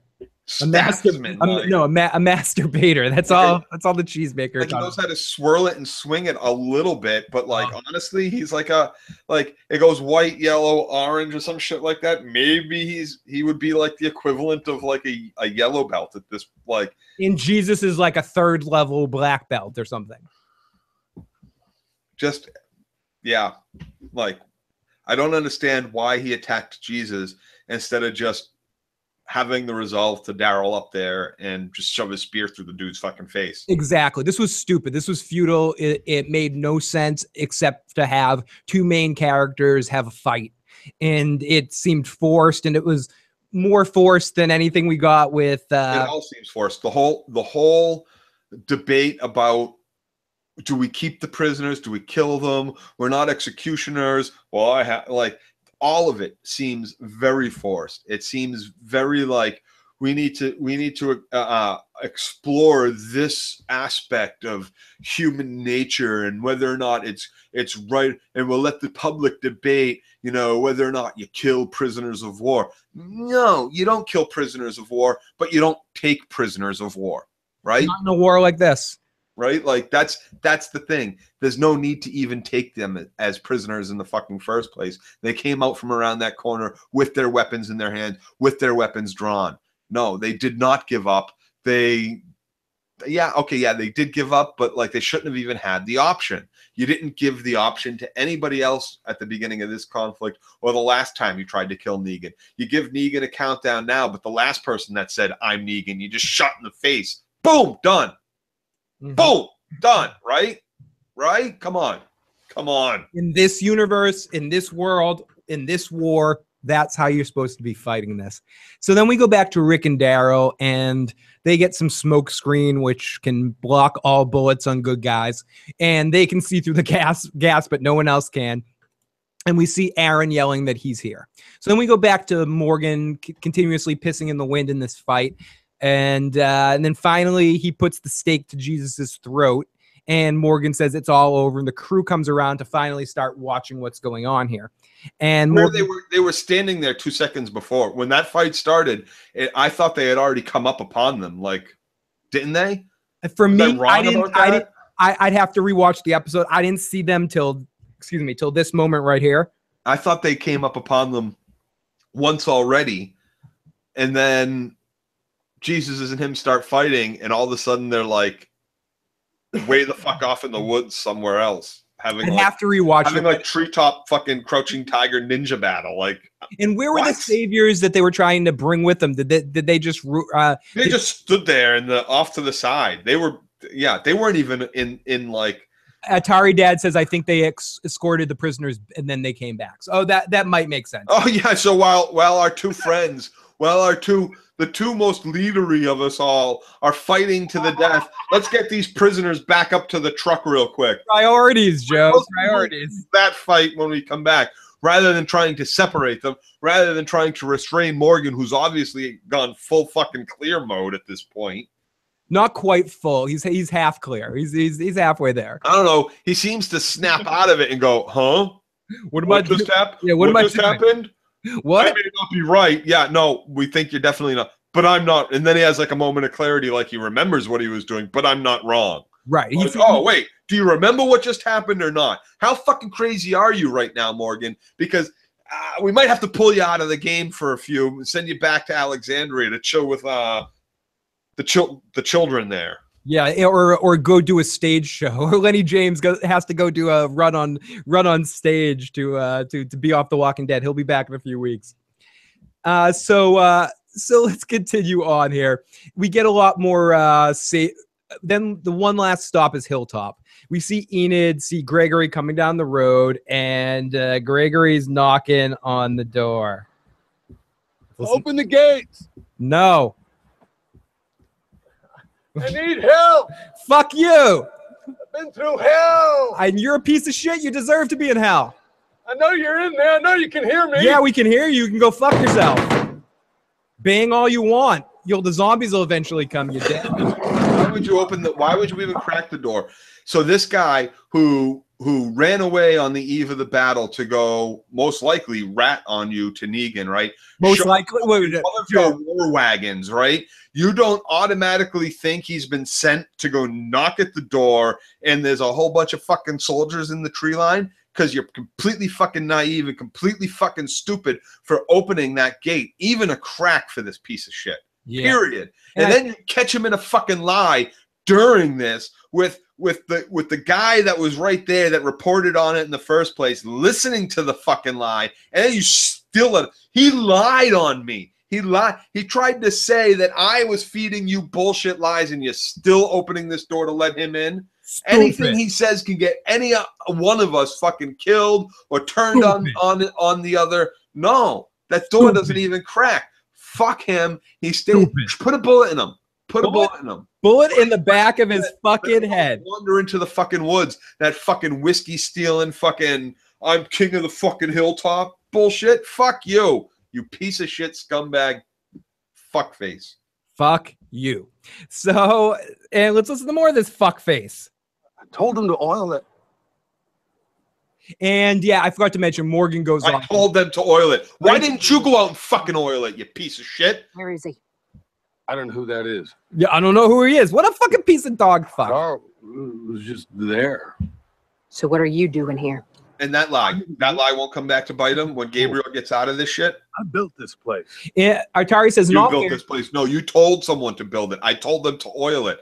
More lie. More lie. You're really gonna stand there and pretend? Atari says, in all fairness, think the people Gregory fucked over will treat him a lot worse than anyone outside these walls. Have Jesus and Eric raw fucking dog him. Gregory, your mother was a hamster and your father smells of elderberries. Those people are fighting for a better life. Look, the throwing out the family line was all Negan. He made me say those horrible things. I went. No, you had a choice to not say them and suffer whatever consequences came your way for taking a moral and just stand with your people who all took that stand and are about to deal with those consequences. So again, go fuck yourself. Get away from our gate. I tried to save lives.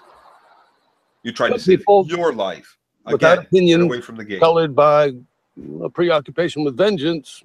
might call that heroic. You were looking out for yourself. Heroic? You went there to betray us, to warn Negan that we were going to fight. That's what you told Cal when you dragged him. Oh, such awful acting. Why, It's Cal? not, even listening to it again, I'm not convinced. Yeah, by it's the tough. work. And as people know from a couple Needs to be seasons ago, far more I'm a Maggie fan, but at a certain point in time, I don't know what they're doing with her. Maybe they just don't direct her or something. The way she performs is off. Since It's very off for a little while now. It's been off for a while. To that scene where she's in the room with the girl and Sasha, and she's just pigging out. It seems like from that, and that has nothing to do with the fact that she's pigging out. Like, that's understandable, but really, like, all the scenes that I've seen her in from that point on have just rubbed me a little bit the wrong way. Yeah. And I feel like this scene, she needs to be far more rageful than she is at this guy, at anybody who would go over to Negan's side or try to work with Negan. Negan's the guy who bashed her husband's brains in. Any kind of deal you wanted to make with Negan puts you in Negan's pocket, puts you as culpable as him in the death of my fucking husband, you piece of shit. Like, far more rageful. All the sexist, chauvinist shit that she showed him, all the thieving and lying that he does, far more rageful, far more sinister, and not giving a shit about any kind of guilt trip that comes out of this fuckface. I'm losing breath because I can't even talk about how much I hate this piece of shit. There's so much more like that wants to come out, and I just don't have the wind to do it. It's not even worth my win, fuckface. It's not worth Joe's fucking win, fuckface. So we go back and forth here where there's the whole thing about he eats the kids' pancakes and he gets caught in a lie. And Gregory's like, I did zero harm, and Maggie eventually relents to let him in. At first she's like, fuck you, stay outside, and then he gets into this like, I'm a human being shit. I don't even changed. I'm a believer. You're really gonna kill me? No, it's not letting you in isn't killing you. It's just not saving your life. Go save your own life. Go make a life somewhere else. I'm not responsible for you. Go. Shoot. Be off, young one. Shoot. Be lucky you got a car out there. Now get. No, leave the fucking car and just get. Joe, I think I might have handled that problem. Do you not hear it anymore? Correct. I think I might have fixed it. You sound awful though. I do. You were. Maybe you were just too close. No, Or me, I think it's just our connection. I'm using a new mic tonight for the very first time, so if my audio is a little off here and there, I apologize for it. But I'll figure it out over the next couple of weeks. We'll figure out how the new setup works. But I'll listen back. I hope I'm not too ridiculously crazy loud. I think it's just our connection, Joe, because I'm kind of listening back too. So I think it's all right. It's all right. It's all right. The Walking David says, I love you, Joe. Let's fuck Gregory together. That sounds like a threesome. All right. And yeah, Walking David, I did not eat those fucking pancakes.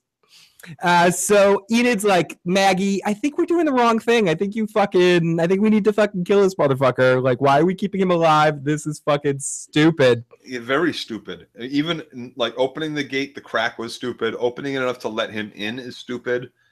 Like, it doesn't look like they have the best and quickest like gate mechanism.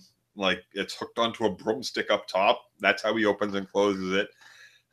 I'm sorry, but there could be fucking an army waiting in those. Could have been an army waiting in those woods. No, we don't open this door until our soldiers get back. For anybody, any reason.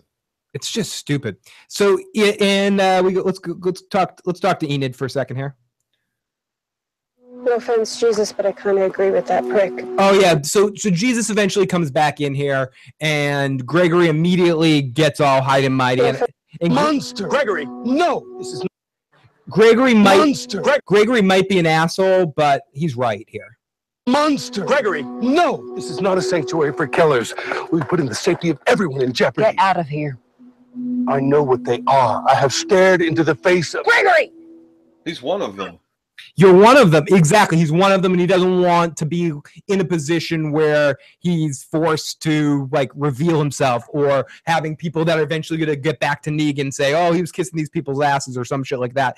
I mean, he's thinking about himself, but he's right, essentially. Even a fucking broken clock's right sometimes, twice a day. Is that what that's the thing is? Like, Gregory's right in this situation. They should not be allowed here. I guess it makes sense. They're in a trailer outside the walls. That's like a little better, but still, do you hope that these people, I mean, what are 10 of them, 5 of them, 2 of them going to join your community? The rest of them, the minute they get a chance to try to kill you, are going to try to kill you. Or leave. Or leave, yeah. It's the same thing you people were doing with Terminus, minus eating them. It's just foolish, like, because now you're talking about feeding a bunch of people that want you dead. You're gonna waste your resources on these people. I mean, hopefully you're going to take their resources to begin with, or take your resources back from them to begin with. But there's 2 other communities out there that have resources that they need to, reclaim as well. So again, you're going to use your resources on these pricks. So let's continue here. So they ultimately decide to leave them in the trailers outside down by the river. So as we cut back over to the walker attack outside, Rick and Daryl and crew roll through and do their thing looking for survivors. Rick starts taking more Polaroids, and I love how someone said this in the live chat. I love how Rick knows to shake them out while he's taking the Polaroids. What do you think Rick's doing with all these Polaroids, Joe? Does he have a plan with all of this, or is this just a weird touch that doesn't really mean? I don't know. He's gonna make a collage to send to Negan's people to say, and look at all your dead people and Negan hiding like a little bitch. Like, is that what the plan is? Like dissemination, like a little bit of or is it counter propaganda or whatever? Or is it chronicling, like keeping track of? Oh, that's sick. I don't think that's kind of Rick's style. I think it's more to taunt. I think it's going to end up being to taunt. And Leanna has a good question. Where are the Garbage Pail Kids? I was wondering. I think they all died in the epic battle with the tiger at the end of last season, because I think they were an awful addition to the show, and they probably took a lot of heat and were like, why don't we just kind of write them out? That was kind of a big shitty fucking thing that we did there. So we can just kind of like the boy that was with the 2 girls that escaped from the that ran away, that was with the flower girls. Oh, David says they might be in the next episode. Oh, no. Write them off. Never existed. They weren't there. Oh, they're going to be in the next episode? What? Coming in with a monster truck? What? Joe reading the live motherfucking chat. So let's finish this shit storm off. As we cut back over to the walkers outside, Rick and all of them, blah, blah, blah. They take some more Polaroids. They get a truck. They head home. They cover the dead. He stops and draws out a plan on his little planning pad. And then Aaron goes to check on his boyfriend, Eric, and he grabs a gun, and Aaron screams for Eric. This is a very well acted scene. We see the blood on the trees, but again, we talked a lot about this earlier. It just doesn't quite have the emotional significance because we don't know these characters enough to completely care. So Aaron is a good actor, though, and I wrote this in capital letters. The actor that plays Aaron is a fucking good actor. He plays sadness well. He plays that like emotional shit really good. Sadness, it's a crime. Sadness, it's a crime. His buddy suddenly I wanted to start singing "Standing in the Shower Thinking," Joe, for some strange reason. Not you. You went Jane's, not porno. Yeah, I went Jane's. Standing in the shower thinking about what makes a man. So okay, sorry. His buddy grabs. It's been a long time since I listened to Jane's Addiction. I'm due. And I'm pissing on myself. Standing in the shower thinking. Motherfucker. So his buddy grabs. An outlaw or a leader. His buddy grabs him and he's like, we need to get the fuck out of here. And they kill Walker, they drag him off. And he's like, I gotta kill Eric, he can't live like this. And his buddy's like, no, we gotta get him the fuck out of here. So then we get a sad close-up of Aaron with sad music. And then we get Rick giving Aaron the baby, or he takes the baby. He's like, give me that baby. And he gets baby Gracie. Do you think that was a good move by I actually, okay, so they had a choice, right?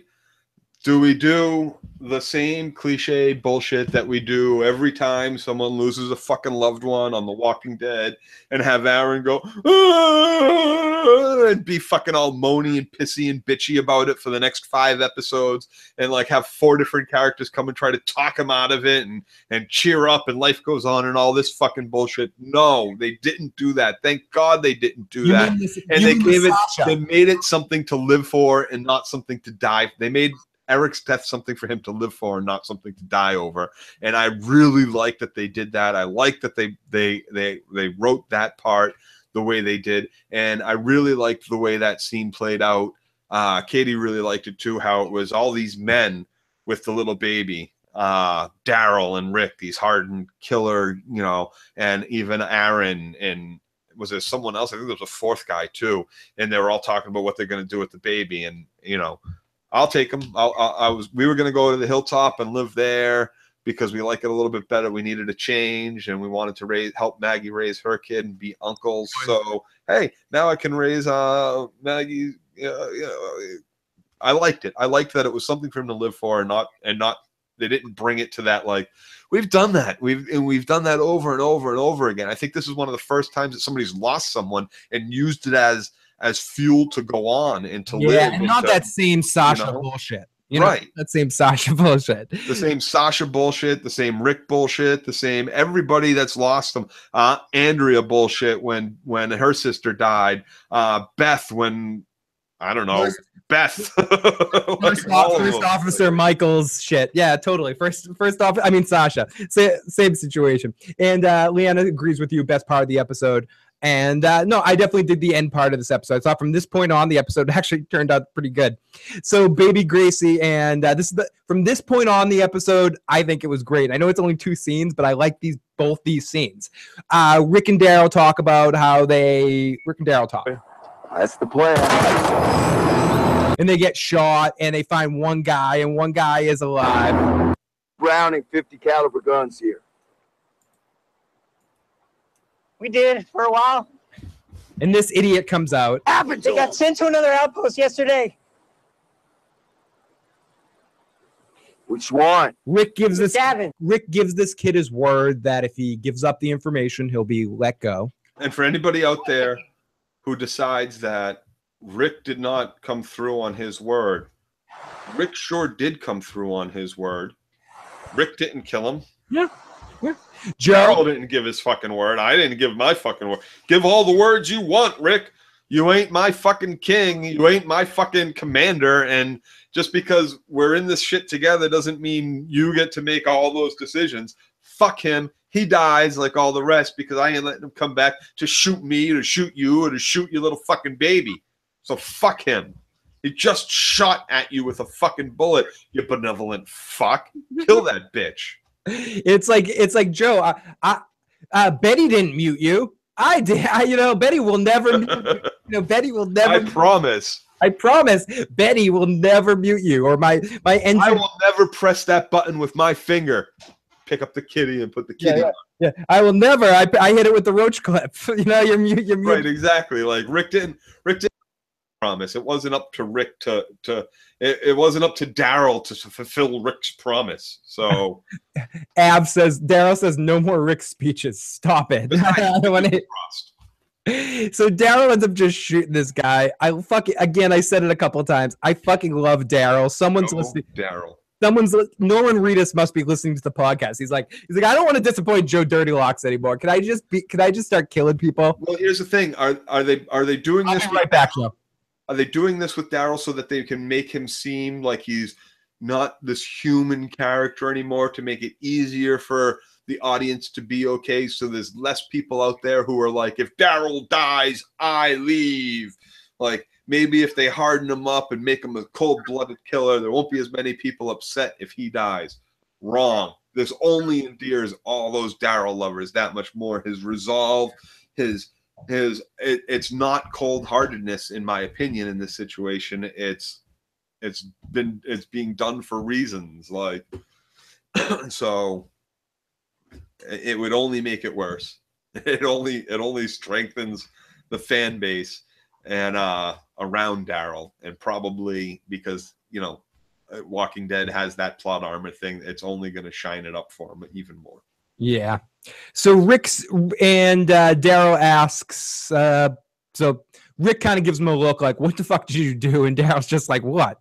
And they what? The same what that, like, he should have actually said what, just like Rick did when he stands up all bloody after hacking the dude up with the big sword, or beating the shit out of the what? That's what he should have said. I told you, it doesn't matter, Rick. It doesn't. They will all die. What they did to me, what they did to Glenn, what they did to Abraham, what they did to everybody else, they will die. And that's the thing. And all of them, if I have to. I will not keep a prisoner. I will not take a prisoner. I will not let any of them walk away to regroup, to grab a gun, to come back, to try to shoot any of us. I will kill every single one that identifies as a savior. Period. End of fucking story. That's the thing, Joe. Like, ultimately, Daryl, yes, Rick saw this guy and everyone saw this guy kill Abraham and Glenn, but ultimately Daryl was kidnapped by these people, lived with these people, were tortured by these people. He knows them better than anybody because he actually escaped. Excuse me. Not many people escape from these people. And so he actually knows that most of these people or most of this Negan, the people that are completely drinking the Negan Kool-Aid, shouldn't really be forgiven. Yes, they forgave or kind of are working with shitfuck, what's his name? Dwight. But Dwight, like, the first chance Dwight they can get after all this, I think Daryl will still kill Dwight, you know, when it comes down to it. But let's finish off this episode, and then we'll babble a little bit and take some questions and go off in a couple more directions before we call it a show. Rick asked the question. Daryl, they find out that the guns are at Gavin's place west of here, and Daryl shoots him in the head, and Rick's like, what? And it just goes on. Rick's eventually says, okay, whatever. So then we cut over, and I don't know if they're actually at Gavin's place or wherever they're at, but we see Ezekiel and this group, and I generally like this scene because not one. Ezekiel's doing his douchey thing where You need to sweep the compound. he's talking. Carol's trying to talk some sense, but You're black. Whatever. Fuck you. Take a look. Okay, yada yada. He's doing his speech thing, and eventually he spots a sniper, and he's like, "Everyone, duck down!" But it's too late. The sniper starts firing, kills probably about 5 or 6 guys right off the bat, and then 6 or 4 or 5 other guys all surround Ezekiel on all sides and tackle him and take some bullets for him as the episode ends. Anything else? No, you just concentrate that gun on the massive bodies there for another 5 seconds, and you could put a basketball-size hole through all of them to the ground. Like, that gun would tear through, like, literally, like, everybody scatter. Not gonna matter that much. The amount of bullets that thing fucking kicks out at spreading out, it doesn't matter. There's a wall of fucking bullets coming at you. Yeah, they would just go right through. To move it a foot here to make it spray, 200 bullets a second, 100 yards wide, 100 yards away. It's only a 1 foot long movement. Like, everything's getting mowed down. This is what like the kind of gun Nazis would have been using on the beaches of Normandy to mow down thousands and thousands of fucking soldiers come at them. And Broke also asked, how the hell did King Ezekiel spot a sniper? Did anyone else spot? No, and looking, I knew exactly where he looked. I'm like, oh, he's got to be looking at that window. So I was focused on the window, and I'm looking. I didn't see it. Like, I didn't see a goddamn thing through that fucking window. What did he hear? A click of like the Browning loading? Or he's got the tiger eye. He's got the eye of the tiger. All right, eye of the tiger. He's rising up into the street. Grab the man, get my fancy. Like, all the way up in the tower, over 100 yards away, behind the fucking grates, in pitch black. How did he see it? How did he know it was coming? Like you didn't think beforehand, hey, look, we're standing in the middle of an open field. Like, maybe there are snipers around. Yeah, Shiva not just throw a fucking party. Johnny Rico has it. Shiva told him. Yeah, but Shiva spotted it. Av and Johnny Rico are on that. The tiger spotted it, and he has a mind meld with he warned the tiger, and the tiger saw the whole situation. The tiger will know who to eat. Tigers, Thundercats, ho. And that's the end of our episode. Next week looks like more of the same. So let's get into a couple questions and go to the voicemails. If anyone wants to get any last minute comments or questions in, now is the time at 781-990. Weird Al, you got to get back into the shot here. 990-8509. Again, that's 781-990-8509. Call in, leave a voicemail or a text, and we'll get to your question. We'll also jump into the live motherfucking chat. But let's go to our first voicemail of the evening. It might be our only one, but our first one. Joe, you racist. What did I say that was racist? Had Daryl spotted it, you wouldn't have a problem. A bit of a tangential question. Did you either of you two see season 2 of Preacher? If so, what what does that have to do with it? He's kidding with you. He's trolling you. No, it's fun. I'm laughing. I thought it was fun. Did you watch Preacher, Joe?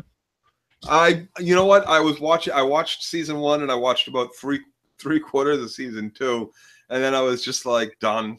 You were done. 2 episodes after he makes his son a vampire, I ended up being. It was getting a little bit too. No, I had to give up on it. It went in a direction I wasn't happy with. But I really, really loved season 1 and most of season 2. Yeah, I was like kidding, Joe. Everyone loves that. So let's play Broke's message right now and listen to what Broke has to say about this episode. And let's go.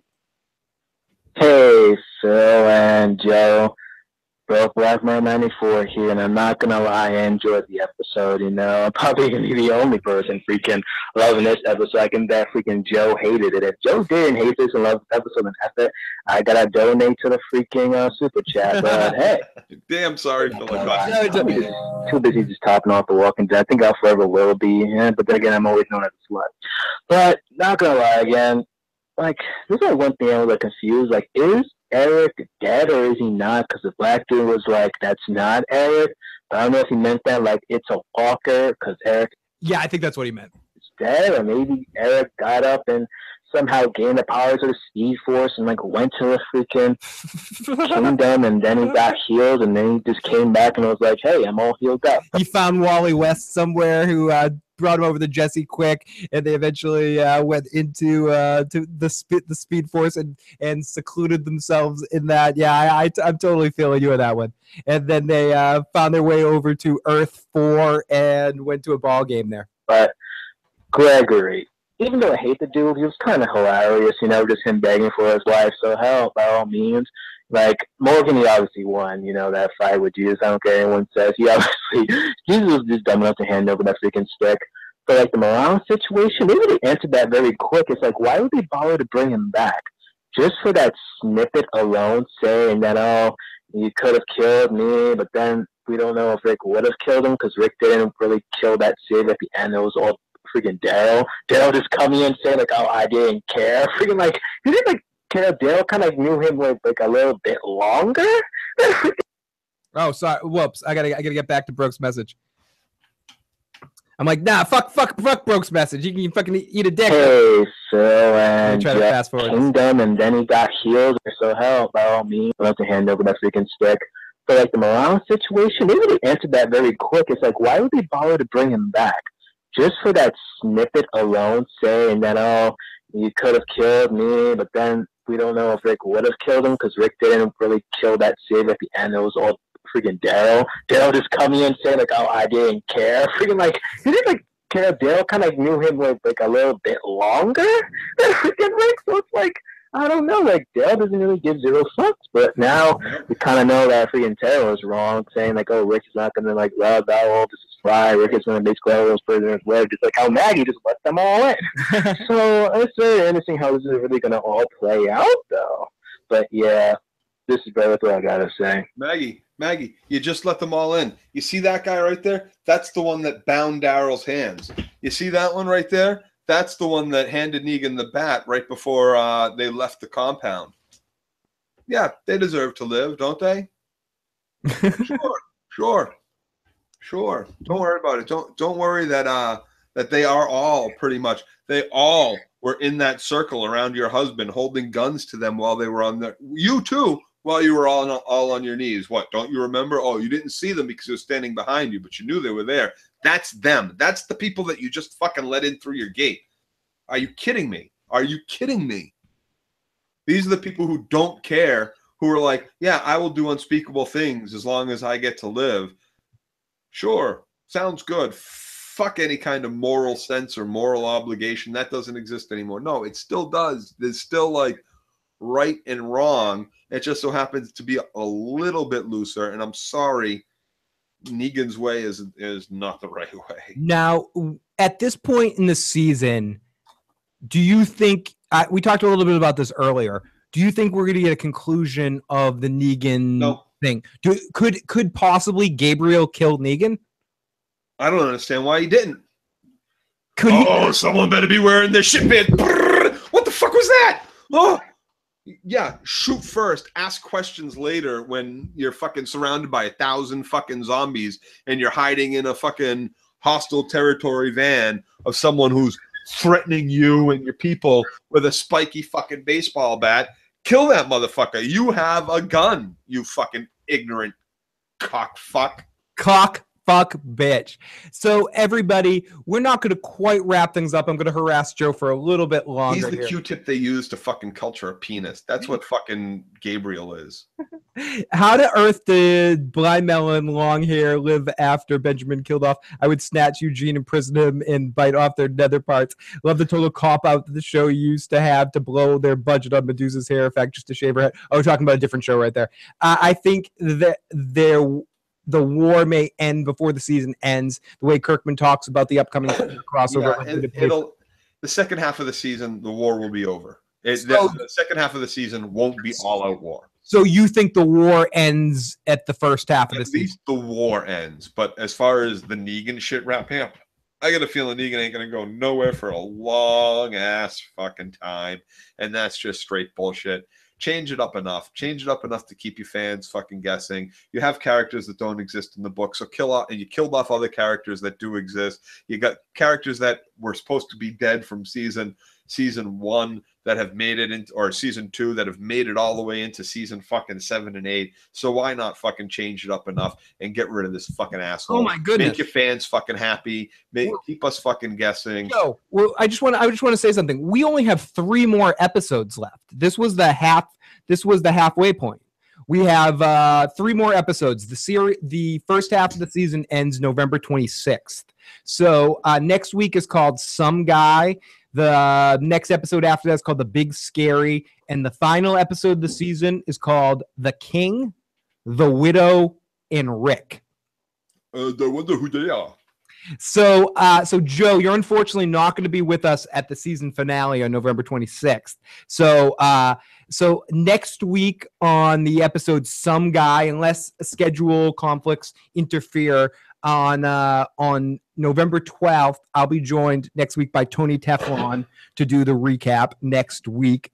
And then on episode 104, The Big Scary, Joe will be back for that. And then on November 26th, The King, The Widow, and Rick, I think The Walking David will be joining me for the season finale of The Walking Dead. I haven't talked to David yet, but I'm pretty sure, unless he has a different commitment.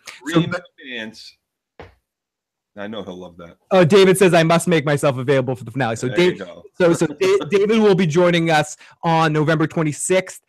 Tony Teflon will be joining us. Awesome. David, have you guys finished editing that film you made last summer? And we'll wait for David's reaction to that one. And so yes, that will be the next 3 weeks for our Walking Dead. We only have 3 more episodes. And what's interesting about that is, like I said, I believe Vikings starts the week that Walking Dead goes on hiatus for the half season. So Brooke says there's 2 more episodes after that.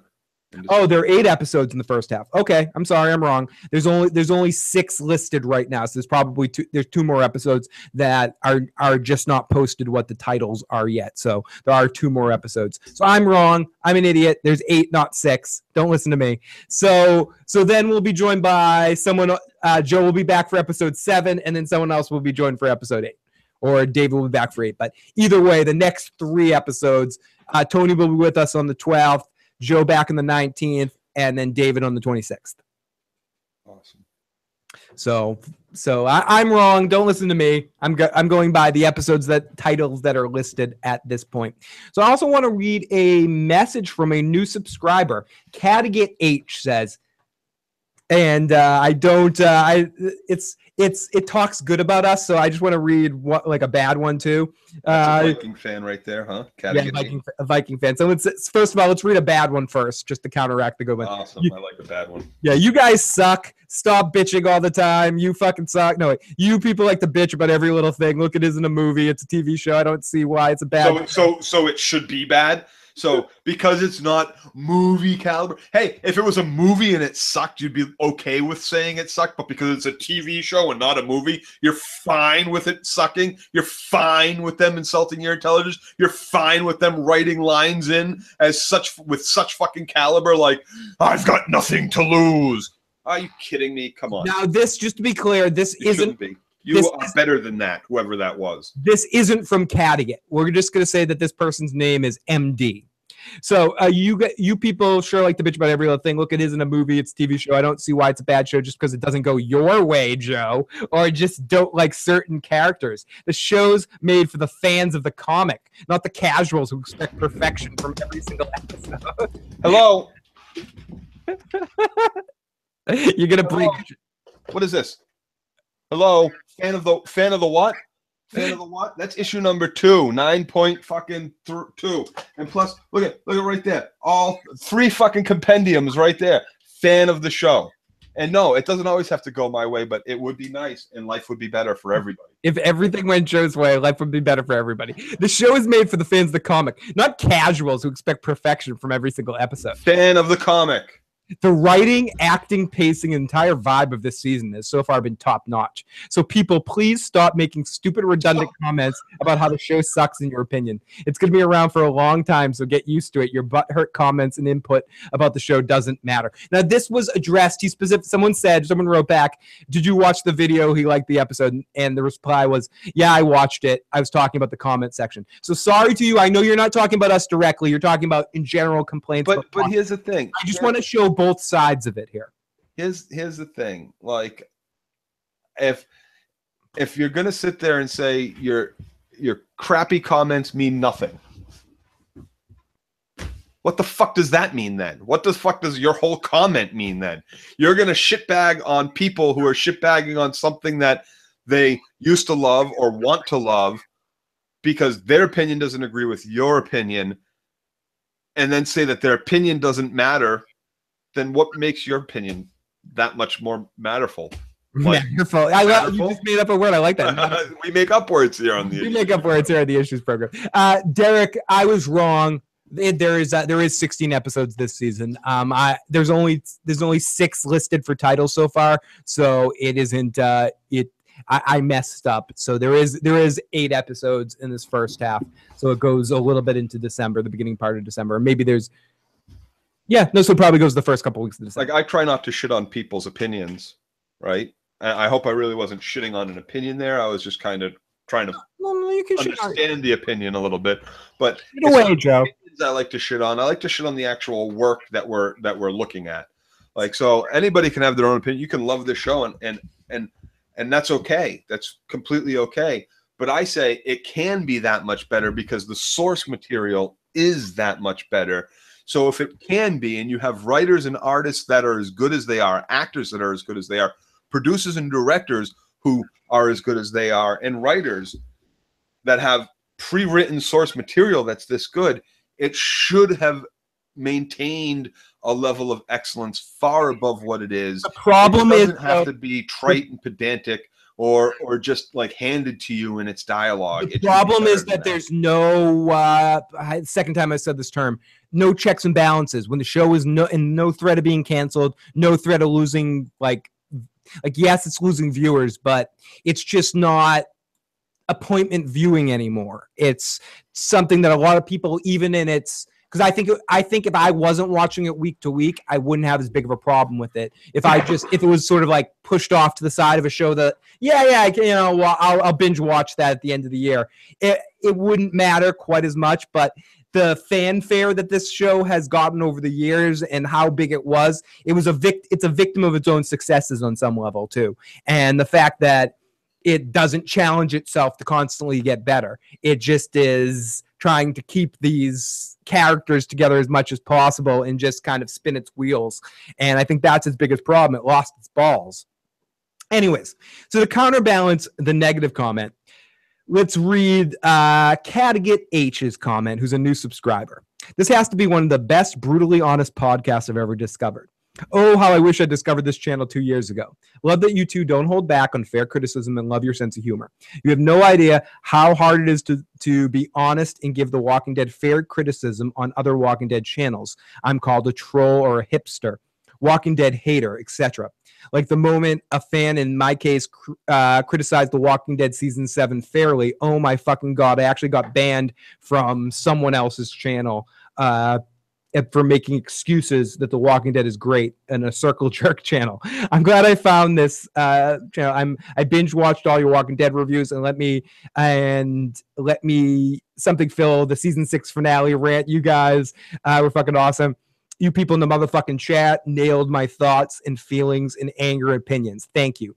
Joe's rants are the best. The Crow Lady, she's cool too when she flies in. Phil, you're fucking awesome the way you balance an almost crazy cast of unique human beings. Keep doing what you do. Don't ever change. We can't help but be who we are. So thank you so much for your support and joining the crew. Thank you to everyone in the live motherfucking chat. You guys are awesome too. So, because as you can see, even new people that come in, they come in mainly because of you guys in the live motherfucking chat and all of the fucking awesomeness. So thank you so much. Yeah, I mean, that's a great I really like that comment, because that's exactly it. What we do here, what we do is we talk about what we like and we talk about what we don't like. It might not be what you like and what you don't like, but it's what we like and don't like. Right. And that's the thing. So you watch us to either hear someone's opinion who you might not agree with, to further what your experience of this of the show The Walking Dead. Maybe you hear things that you didn't think of, maybe you change your opinion, maybe you dig further in on how much you love it, and maybe we just come off sounding like pieces of shit to you. And all of these things are okay. These are your opinions, and your opinions matter. They just might not matter to me.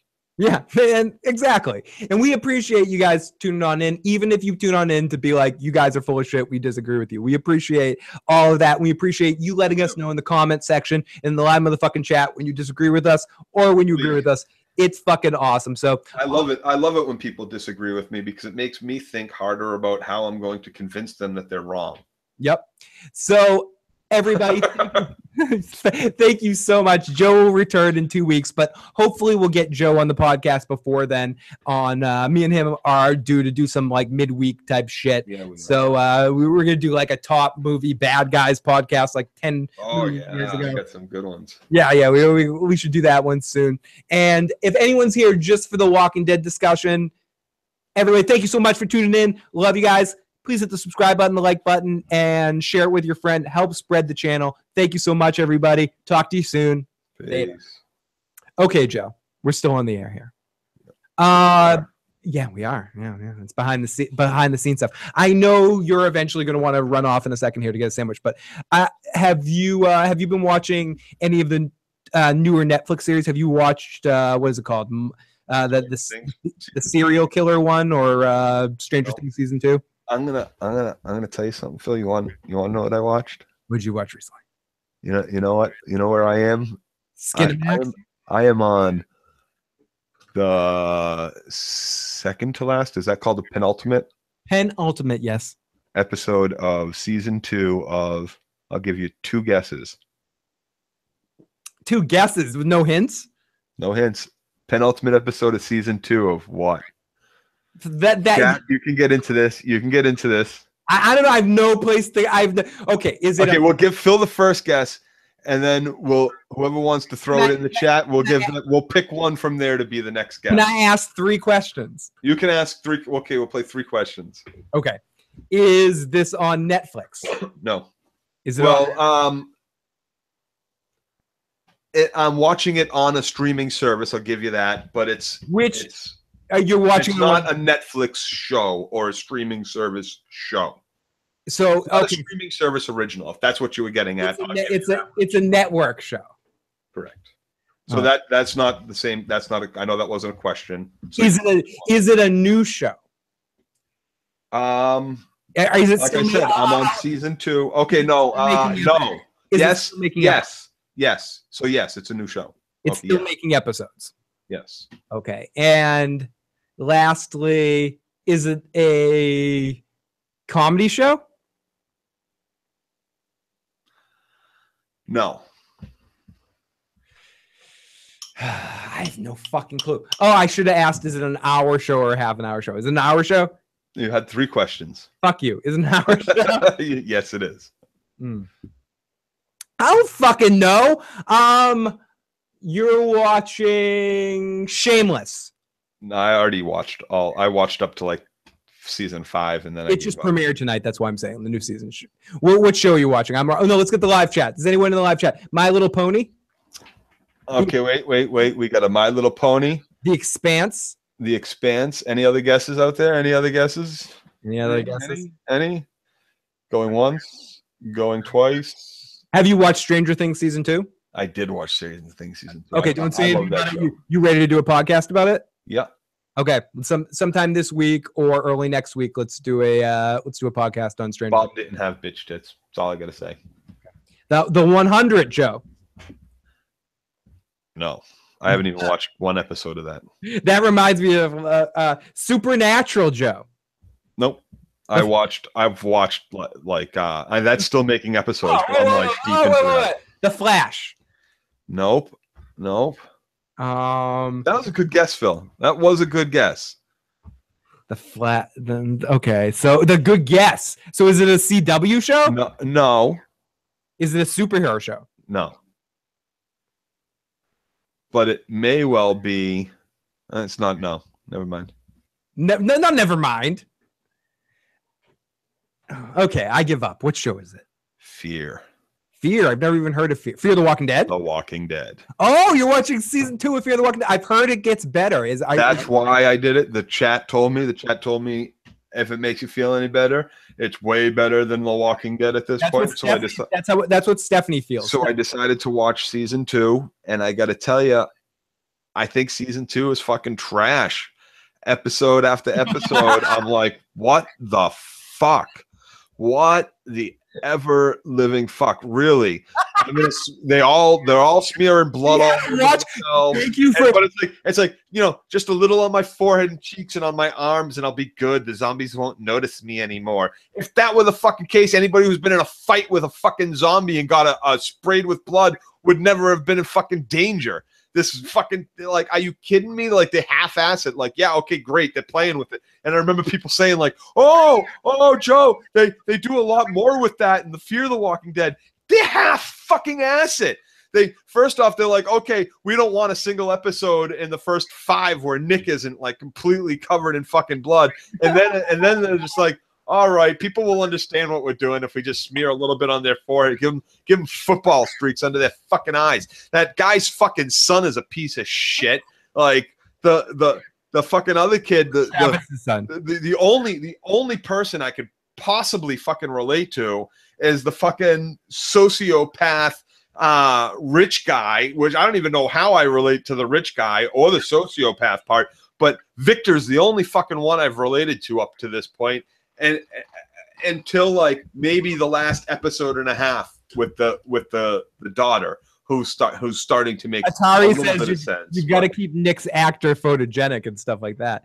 Oh my god! Like just decision after bad decision after stupid fucking stupid. Joe, let me set this up. You actually thank you for doing this because we did have a super chat donation that landed on Fear the Walking Dead. I remember that, and that's so thank you for actually living up to. I don't remember who got. I don't remember who it was either, but it was, and that was only watched one episode, and I've almost finished season 2 now. Are you going to continue into the next season? They said at this point it's not up on Hulu. I don't think season 3 is yet. It might be on demand. I haven't really looked that far ahead, but I will catch up if they are serious and it's that much better than The Walking Dead. You'll hear me say that. But right now, all I see is, you know, at some point, Johnny Rico in the live chat says, "Just watch season 3; it will change your mind."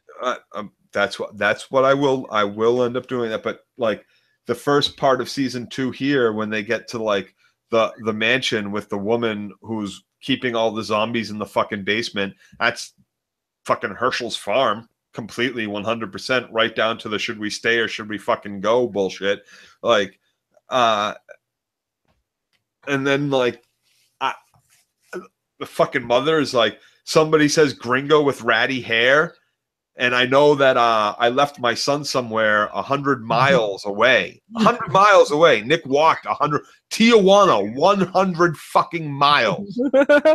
And Brooks says it's him. In the whole fucking country, where how many gringos might be left near the fucking border, and that's got to be my son. Yes, we were going north, and he didn't want to go with us. So what did he do? He went north. What?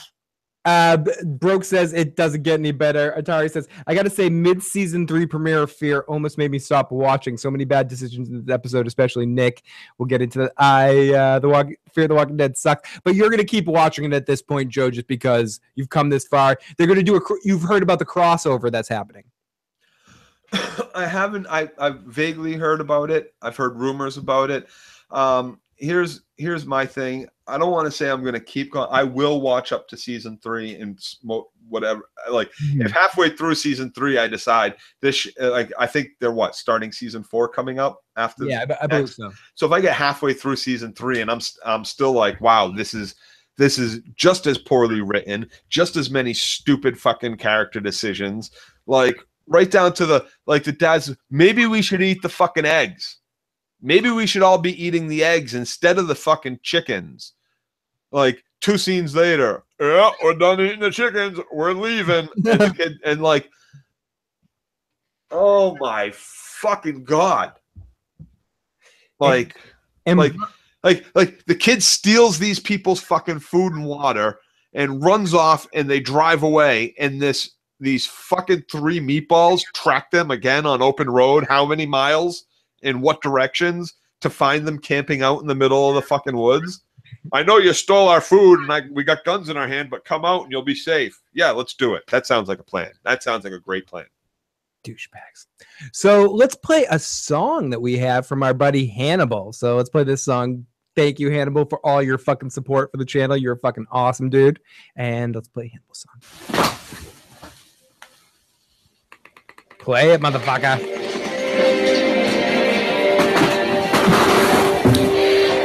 And who are you? The proud Lord said that I must bow so low. Oh, it's the fucking the Reigns of Castamere. Only a cat of a different coat. That's all the truth I know. In a coat of gold, coat of red, a lion still has claws. It's such a creepy song. It's such a no matter who's singing it or performing it, it is such a fucking creepy song. Awesome. It is fucking awesome. I love it. Hannibal, I'm gonna be playing this for a while here. And I'll definitely be playing that during game. I will be back in one second. My bladder's about to explode. Oh no, that's okay. I'm gonna start to wrap things up anyway. But okay, I'll wait then. Everybody, thank you so much for joining us tonight. We'll be back soon. Joe and I will get together to do a Stranger Things review. I was gonna ask you a little bit about that, but let's just say that's a great show. I can't wait to do a review on that show. Yeah, I got a lot of good things to say about that show. Yeah, so I'll have a lot of fun talking. Or many. Spoiler: I enjoyed season 2 better than season 1. I mean, if you want to go piss right now, we can talk about this right now. We can go piss. So Joe's gonna go piss, and we're gonna do our Stranger Things review right fucking now. Fuck this shit. If we listen carefully, if you listen carefully, You can hear Joe urinate right now. Psst. Yes, the Joe animal likes to urinate, partially in the summertime. He can hold a urination all winter. It does not even comprehend the way he can hold his urination. Non-spoiler. We'll save the spoiler review for a actual review. I just want to get Joe's non-spoiler thoughts about it.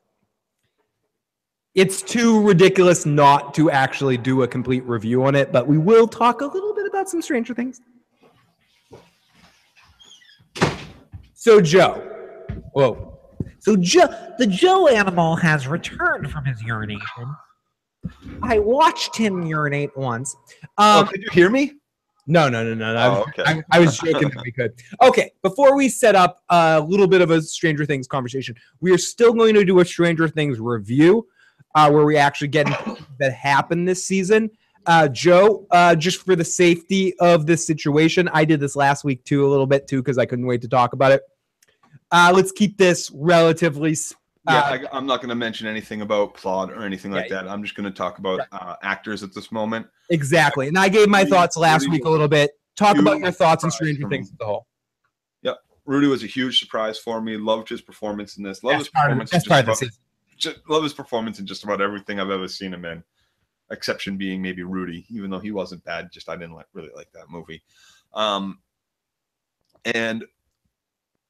I really got to say, as far as I'm concerned, all the actors and actresses or actors in the show were really on point. They do a great job getting this nostalgic 80s feel all through season 1 and season 2. There's so many things like little Easter eggs from my youth and childhood that you just don't see anymore unless it's a period piece. This is the only like Dig Dug. I don't know though if that's on the level that they're allowed 6 letters on the fucking on the leaderboard screen for any video game back then. But now, Joe, I'm back here for a second. I didn't hear all what you said, but you said something about Rudy being a highlight of the season. I agree. I think Sean Astin killed this season. But I think it's funny that you said I like the movie Rudy, but I call him Rudy, but that's like one of my least favorite of all of his big performances. I just think it's kind of a cheesy movie. But I love Rudy, don't get me wrong. Like, it makes me feel good. But compared to like his Goonies role or his Samwise Gamgee's or these are some like really iconic roles for him. And I think the fact that they got him, this is a minor spoiler, but not really, they get him doing Goonie-like things this season. What's the X go to? A pirate? The X dude. Yeah, and when he's like in situations, and this is very vague, in doing it, it makes anyone who is a fan, and like the Goonies means so much to like even older generations, but specifically Joe's and I's generation of like we were those kids, like that's our age group in some level.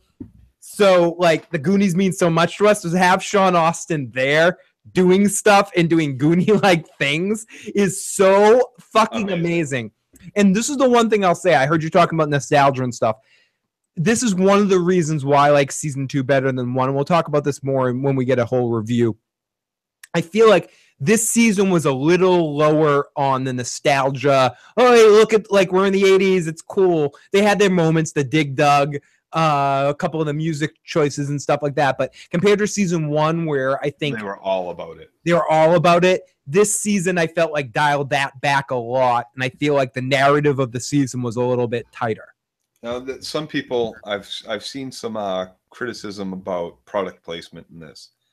And I noticed it a couple of times. One of the kids was even like, finger licking good. And how cheesy is that? But like, honestly, Phil, in your life, how many times have you uttered those words in reference to or because of those commercials?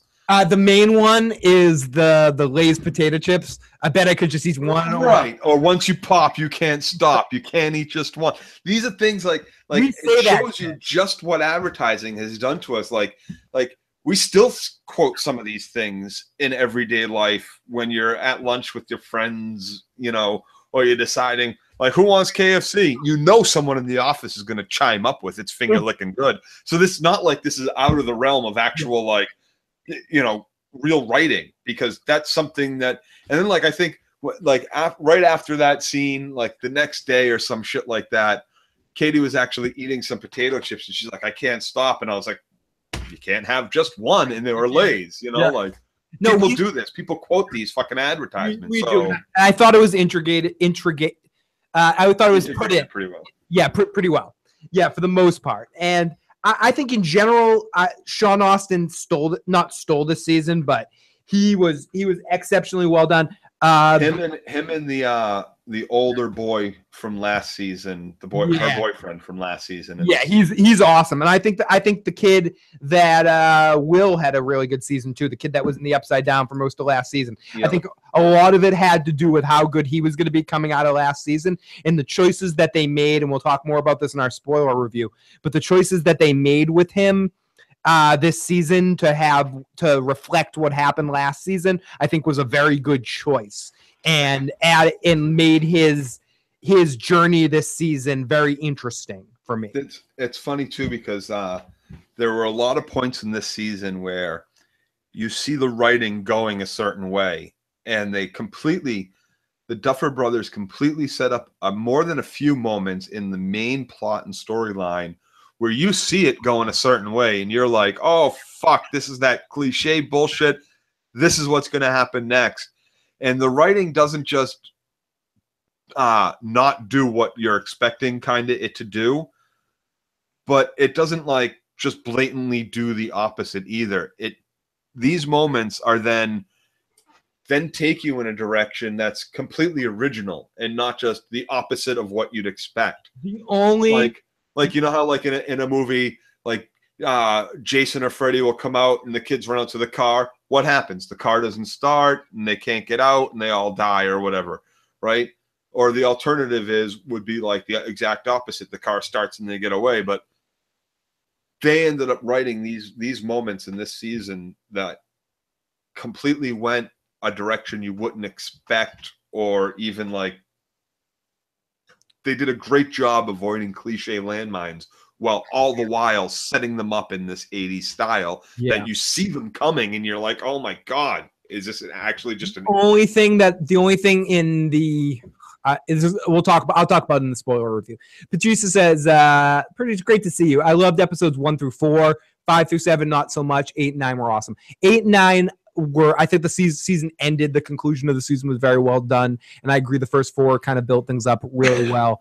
The middle somewhere, when we got into a side story that we'll talk about a little bit more in the spoiler review, I admit I did sort of go off a little bit, but I was always glued and interested, and I have to admit, in the first season, there were a couple of times where I sort of zoned out here and there, and yada yada thing here and there. I thought Paul Reiser was good this season in his part. I think he added a certain dynamic to this season that worked for what he was trying to do. And at first, I was like, oh, Paul Reiser, but by the end, I'm like, oh, he's actually a pretty interesting character.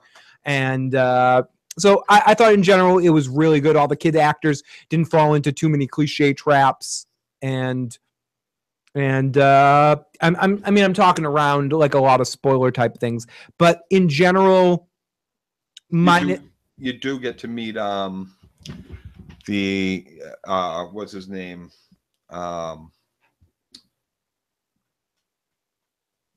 I can't remember his name. Noah, is that his name? No. For some reason, just Travis keeps going through my head. Because you're thinking the Fear of the Walking Dead. Yeah, but you get to meet the other kids' parents. There's more done with all the rest. Right, of the and you get to meet all the kids' families. You get to meet. And that was extremely glaring last season. Almost horribly so. And I thought Winona was better this season too. Winona was much better this season. Everybody was much better this season. Everybody, hands down. As far as even acting goes, this season, which I even really enjoyed. I'm not a huge Paul Reiser fan. I don't dislike him, but I really enjoyed his performance. Yeah, me too. Me too. So in general, do you like season 1 or season 2 better? I like season 2 better, but it's not that much better. It's not like, oh, season 1 was horrible, season 2 was really good. Like, I loved season 1, and to become better, like to progress in an upward manner and not just stay stagnant at how good you are is good. I think everybody lived up to what they did in season 1 and excelled even past that. Instead of like they had a great season 1, so they dialed it in for season 2. Nope, they took that seriously. They all hit it hard. You can tell they really put forth a good effort, right down from the writing, the directing, the soundtrack. All of it was done very, very. The characters they chose to add, and Brooke was saying that Lucas's sister needs more screen time. I thought she was annoying as all fuck, but I think she's supposed to be. So good job. Will, I hope she doesn't get more screen time next year, but that's Johnny says Will was a better actor. And what I like about what they said, and probably the best after show I've ever seen in my life is the Netflix Talking Dead Stranger Things series that they have. They interview the performers of the series. It reminds me a lot of like an Insider's podcast or something like that. The Duffer Brothers, similar to Vince Gilligan, they have a very specific amount of time set for the series. I think it's like they have everything pre-planned generally, so I don't think a series is going to go longer. And honestly, it has me feeling good about future seasons of Stranger Things, where I have to admit I was a little apprehensive going in and of thinking, how can they top this? And I know this is a sensitive subject, but I mentioned this before too. It also has me hopeful for season 2 of Westworld, because similarly, to create like mysteries and questions like that, can a show keep that up? And I like that they tried to do something different while keeping the same kind of feel. They didn't try to create the same level of mystery, and like they had everyone sort of, this is slight spoiler. And they made it a continuing of the story and not a whole new story and a whole new mystery. Exactly. You know what I mean? Like, which was really, really, refreshing too. Yeah. And it made sense. They left enough. Like when you start watching it, you'll see that they left enough little things from last season that you'll remember when you see them that you might have forgot by now, and it makes sense how the story can progress from here. So it's really so Joe and I will definitely do a full spoiler review of Stranger Things sometime in the next couple of weeks when we can clear schedules. I do want to talk about one other quick show as I suggest to Joe, and this is currently the buzzy show at the time, so I don't mean to pile on to the everyone's watching this show kind of thing. Orville? I love it. No, the Orville's great, and we should do an Orville. We should do a sum up this season up until now Orville review, because I know you're watching it and it's very well done, and so you're enjoying the Orville up until this point. Yeah, I haven't watched any more Discovery because I don't have that streaming service, and I think. But you weren't really feeling that, were you? From just the first episode, A, pilots almost always suck, in my opinion, almost always, and B, no, I really wasn't, because if that doesn't end in any way, shape, or form of Sasha losing her fucking post, getting kicked off the ship and thrown in the fucking brig, it's completely fucking stupid. She performed almost all-out fucking mutiny, completely disobeyed her fucking captain's orders. Fuck you. You don't act like that. You put absolutely everybody at risk. I don't give a shit how that fucking turned out, whether it turned out okay or not. Fuck you, Sasha. Completely wrong. Get rid of her. I can't trust. I'm the captain of this ship. I don't care if I fucking raised you from a little fucking child. I can't trust you anymore to follow my orders or to do what I think is right. Get the fuck off my bridge. Show fucking over. All I'll say about that, Joe, is, and this isn't anything about what you said, I agree with what you said, the show, what you've seen isn't the show. What you've seen is the preamble, the preface. The show doesn't start till you actually get on the Discovery. They weren't on the Discovery ship? No, they were on the first ship.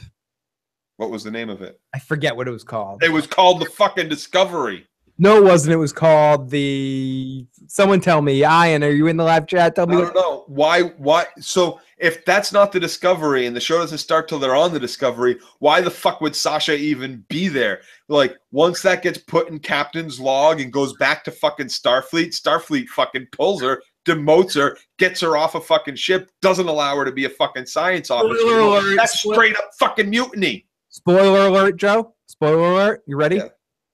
she gets sent to prison. Good. And then she ends up getting like. Okay. I'll watch. You want me to stop from there? You know. Yeah, because if that actually okay. All right. Like I said, episode 1s.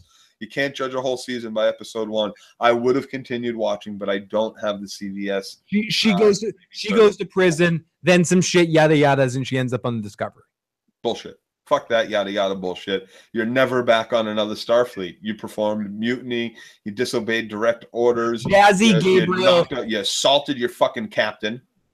Jazzy Gabriel asked a good question. Guys, what's this have to do with The Walking Dead? The Walking Dead review is ended. If you want to watch The Walking Dead review, you can rewind this. This is sort of the after show that's going to be. This is a 3-hour long cast right now. I mean, there was review here. There was review there. No, we talked about. You can't get 3 hours. Talking Dead don't give you no 3 hours. We gave like 2.5 hours to The Walking Dead. Yeah, we gave a lot of time. If we had big major stars, you like coming out like Daryl and Awesome Aaron or Eric or whatever his name was, you best be sure this would be a 5-hour Walking Dead podcast. But hey, no, Jazzy, thank you so much for tuning in on the West Coast. This is our view review of The Walking Dead. Not the best episode of The Walking Dead. I liked last week's episode better, more of the same. Please rewind the stream, watch our silly talks, because we can't kind of recreate the goofiness, but more or less, let's say that Joe wasn't satisfied with The Walking Dead tonight. The show I wanted to talk about quickly was Mindhunters, whatever it's called. It's a Netflix series that's about like exploring serial killers and shit like that. It stars, I don't know what the other guy's name is, but one of the dudes is actually a dude from fucking Glee and a stage actor. And it's actually a pretty good series. It's I'm sort of brainwashed by it at the moment right now. I believe there was also a movie in the early 2000s by the same title. It's basically about, a two FBI agents that are discovering what serial killers are, and it's entertaining. So yeah, I recommend it. Yeah, I was thinking about watching it, but Katie's gonna like that show, I think. It's all right. I didn't think I thought it was gonna be a show that Stephanie would enjoy and I wouldn't, but I'm pleasantly surprised and actually enjoying it. There's some good individual performances. The guy that plays Bill, I don't know. He's like one of these actors that's been in like a million things, but I can't like pinpoint him for one role. He's actually very good in his particular role. And some of the interactions with the serial killers and the crime stuff, it's pretty cool. And I really don't like the guy that's the main actor in it. I always fucking hated him on Glee. I'm not a big fan of his. But he surprises me on the show, and I'm pleasantly entertained by it. Okay. Have you watched Big Mouth? Not yet. I've watched a couple of them. Oh my fucking god! Hilarious, great show. D. Cruz, just to go on the don't watch it. I barely finished watching today's episode. I can't deal with it. Of what? I think talking about the show I was talking. Mindhunters. Yeah. Are you still watching Gotham? And if so, are you enjoying it? I'm actually really enjoying this season of Gotham. I think it's a lot of fun. The show is a lot of silly, goofy funness. I can't watch it anymore whatsoever. It's bad, but it's good. Somewhere at the start of season 3, it completely lost me. It is a mind shut off kind of show, but there's enough stuff on it that I'm mildly entertained enough by it. There used to be for me, but after the villains season, no, I can't do it anymore. But this season's been Julian Bashir plays Ra's al Ghul, and he did a really great performance. It's getting outraged for that scene. How is it getting outraged for that scene? Like, are you kidding me? No, it doesn't do like it's the most truthful, unabashed look at growing up you'll ever see in your fucking life, and it's brilliant. It's brilliant. It's the best thing Nick Kroll's ever done. The other actors and actresses, Maya, whatever her name is, Maya Rudolph is fucking brilliant. Like oh my god, Malahi or whatever his name is in it, really fucking good. Keenan Key Peele. One of them is it. Peele, I think, is in it. Jordan Peele is in it. He's fucking brilliant.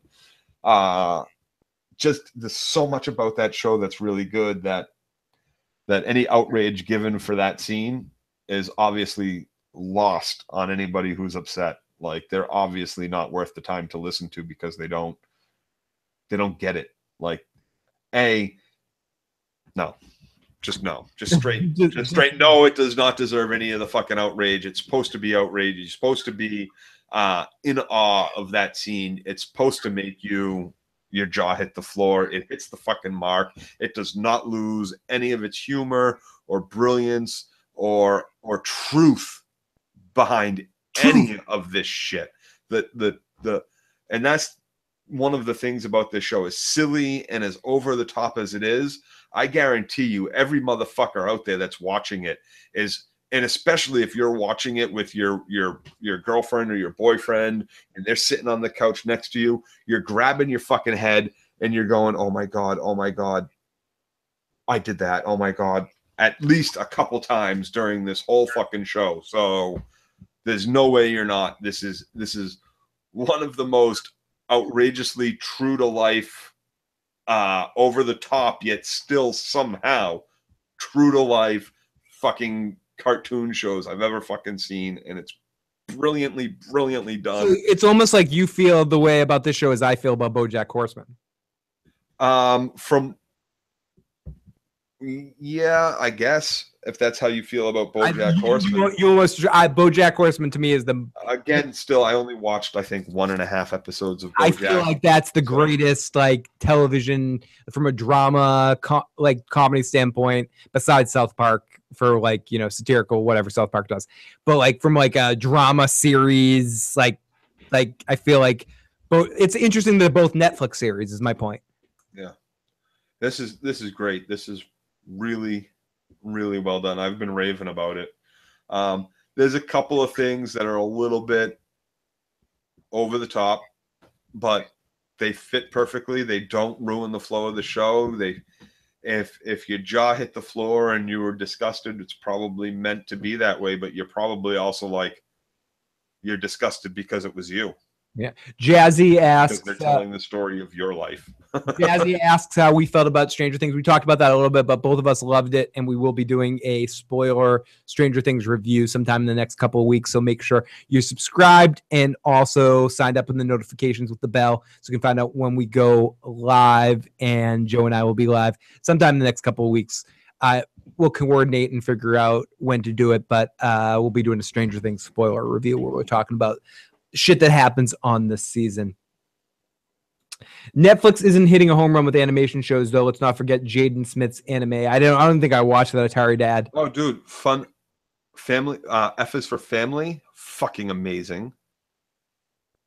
That's a Netflix cartoon show. I thought it was absolutely amazing. Another cartoon show that I've been watching lately that I can't say enough good things about, especially Rick and Morty. I wasn't gonna say Rick and Morty, but I've actually never watched Rick and Morty, but I hear good things about it, and I will binge watch it at some point. Is the new DuckTales series? If you were ever 10 seconds of that, and I was like, "What?" You weren't digging it? I just didn't have time to watch any more of it. I was psyched to see it, and then I was like, "What?" I have to say it's actually very, very well done. So if you have a chance to get to watch it, the first episode of the series is free on YouTube. The rest you have to pay for or find from thievery means that I don't condone, but can't say I don't use. But I'm actually really feeling the new season of DuckTales. It's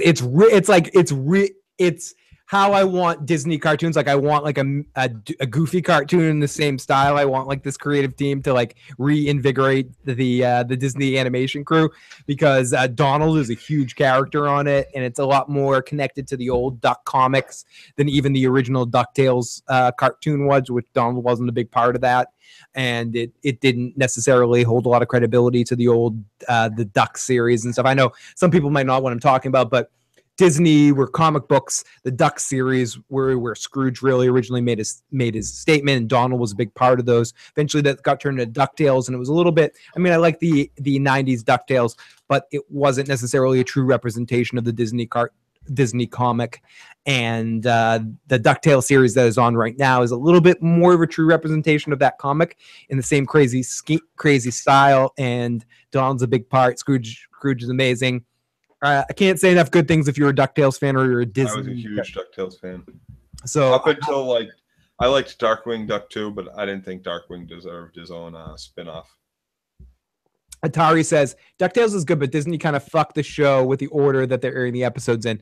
See, that doesn't affect me because I'm just sort of watching them all for free online from our pirate means. But yes, yeah, I mean, Disney, they did a similar thing with Ninja Turtle, like the way they fuck that. Like, wait for it all to be out. You don't have to watch it right away, but eventually buy a DVD or something like that or watch it on Netflix or wherever it's posted eventually. If you're a fan of Disney and you're a fan of DuckTales and you're a fan of like funny animation, like even Animaniacs or Tiny Toons or something like that, I think you'll enjoy the series. So give it a shot. It's 2D style.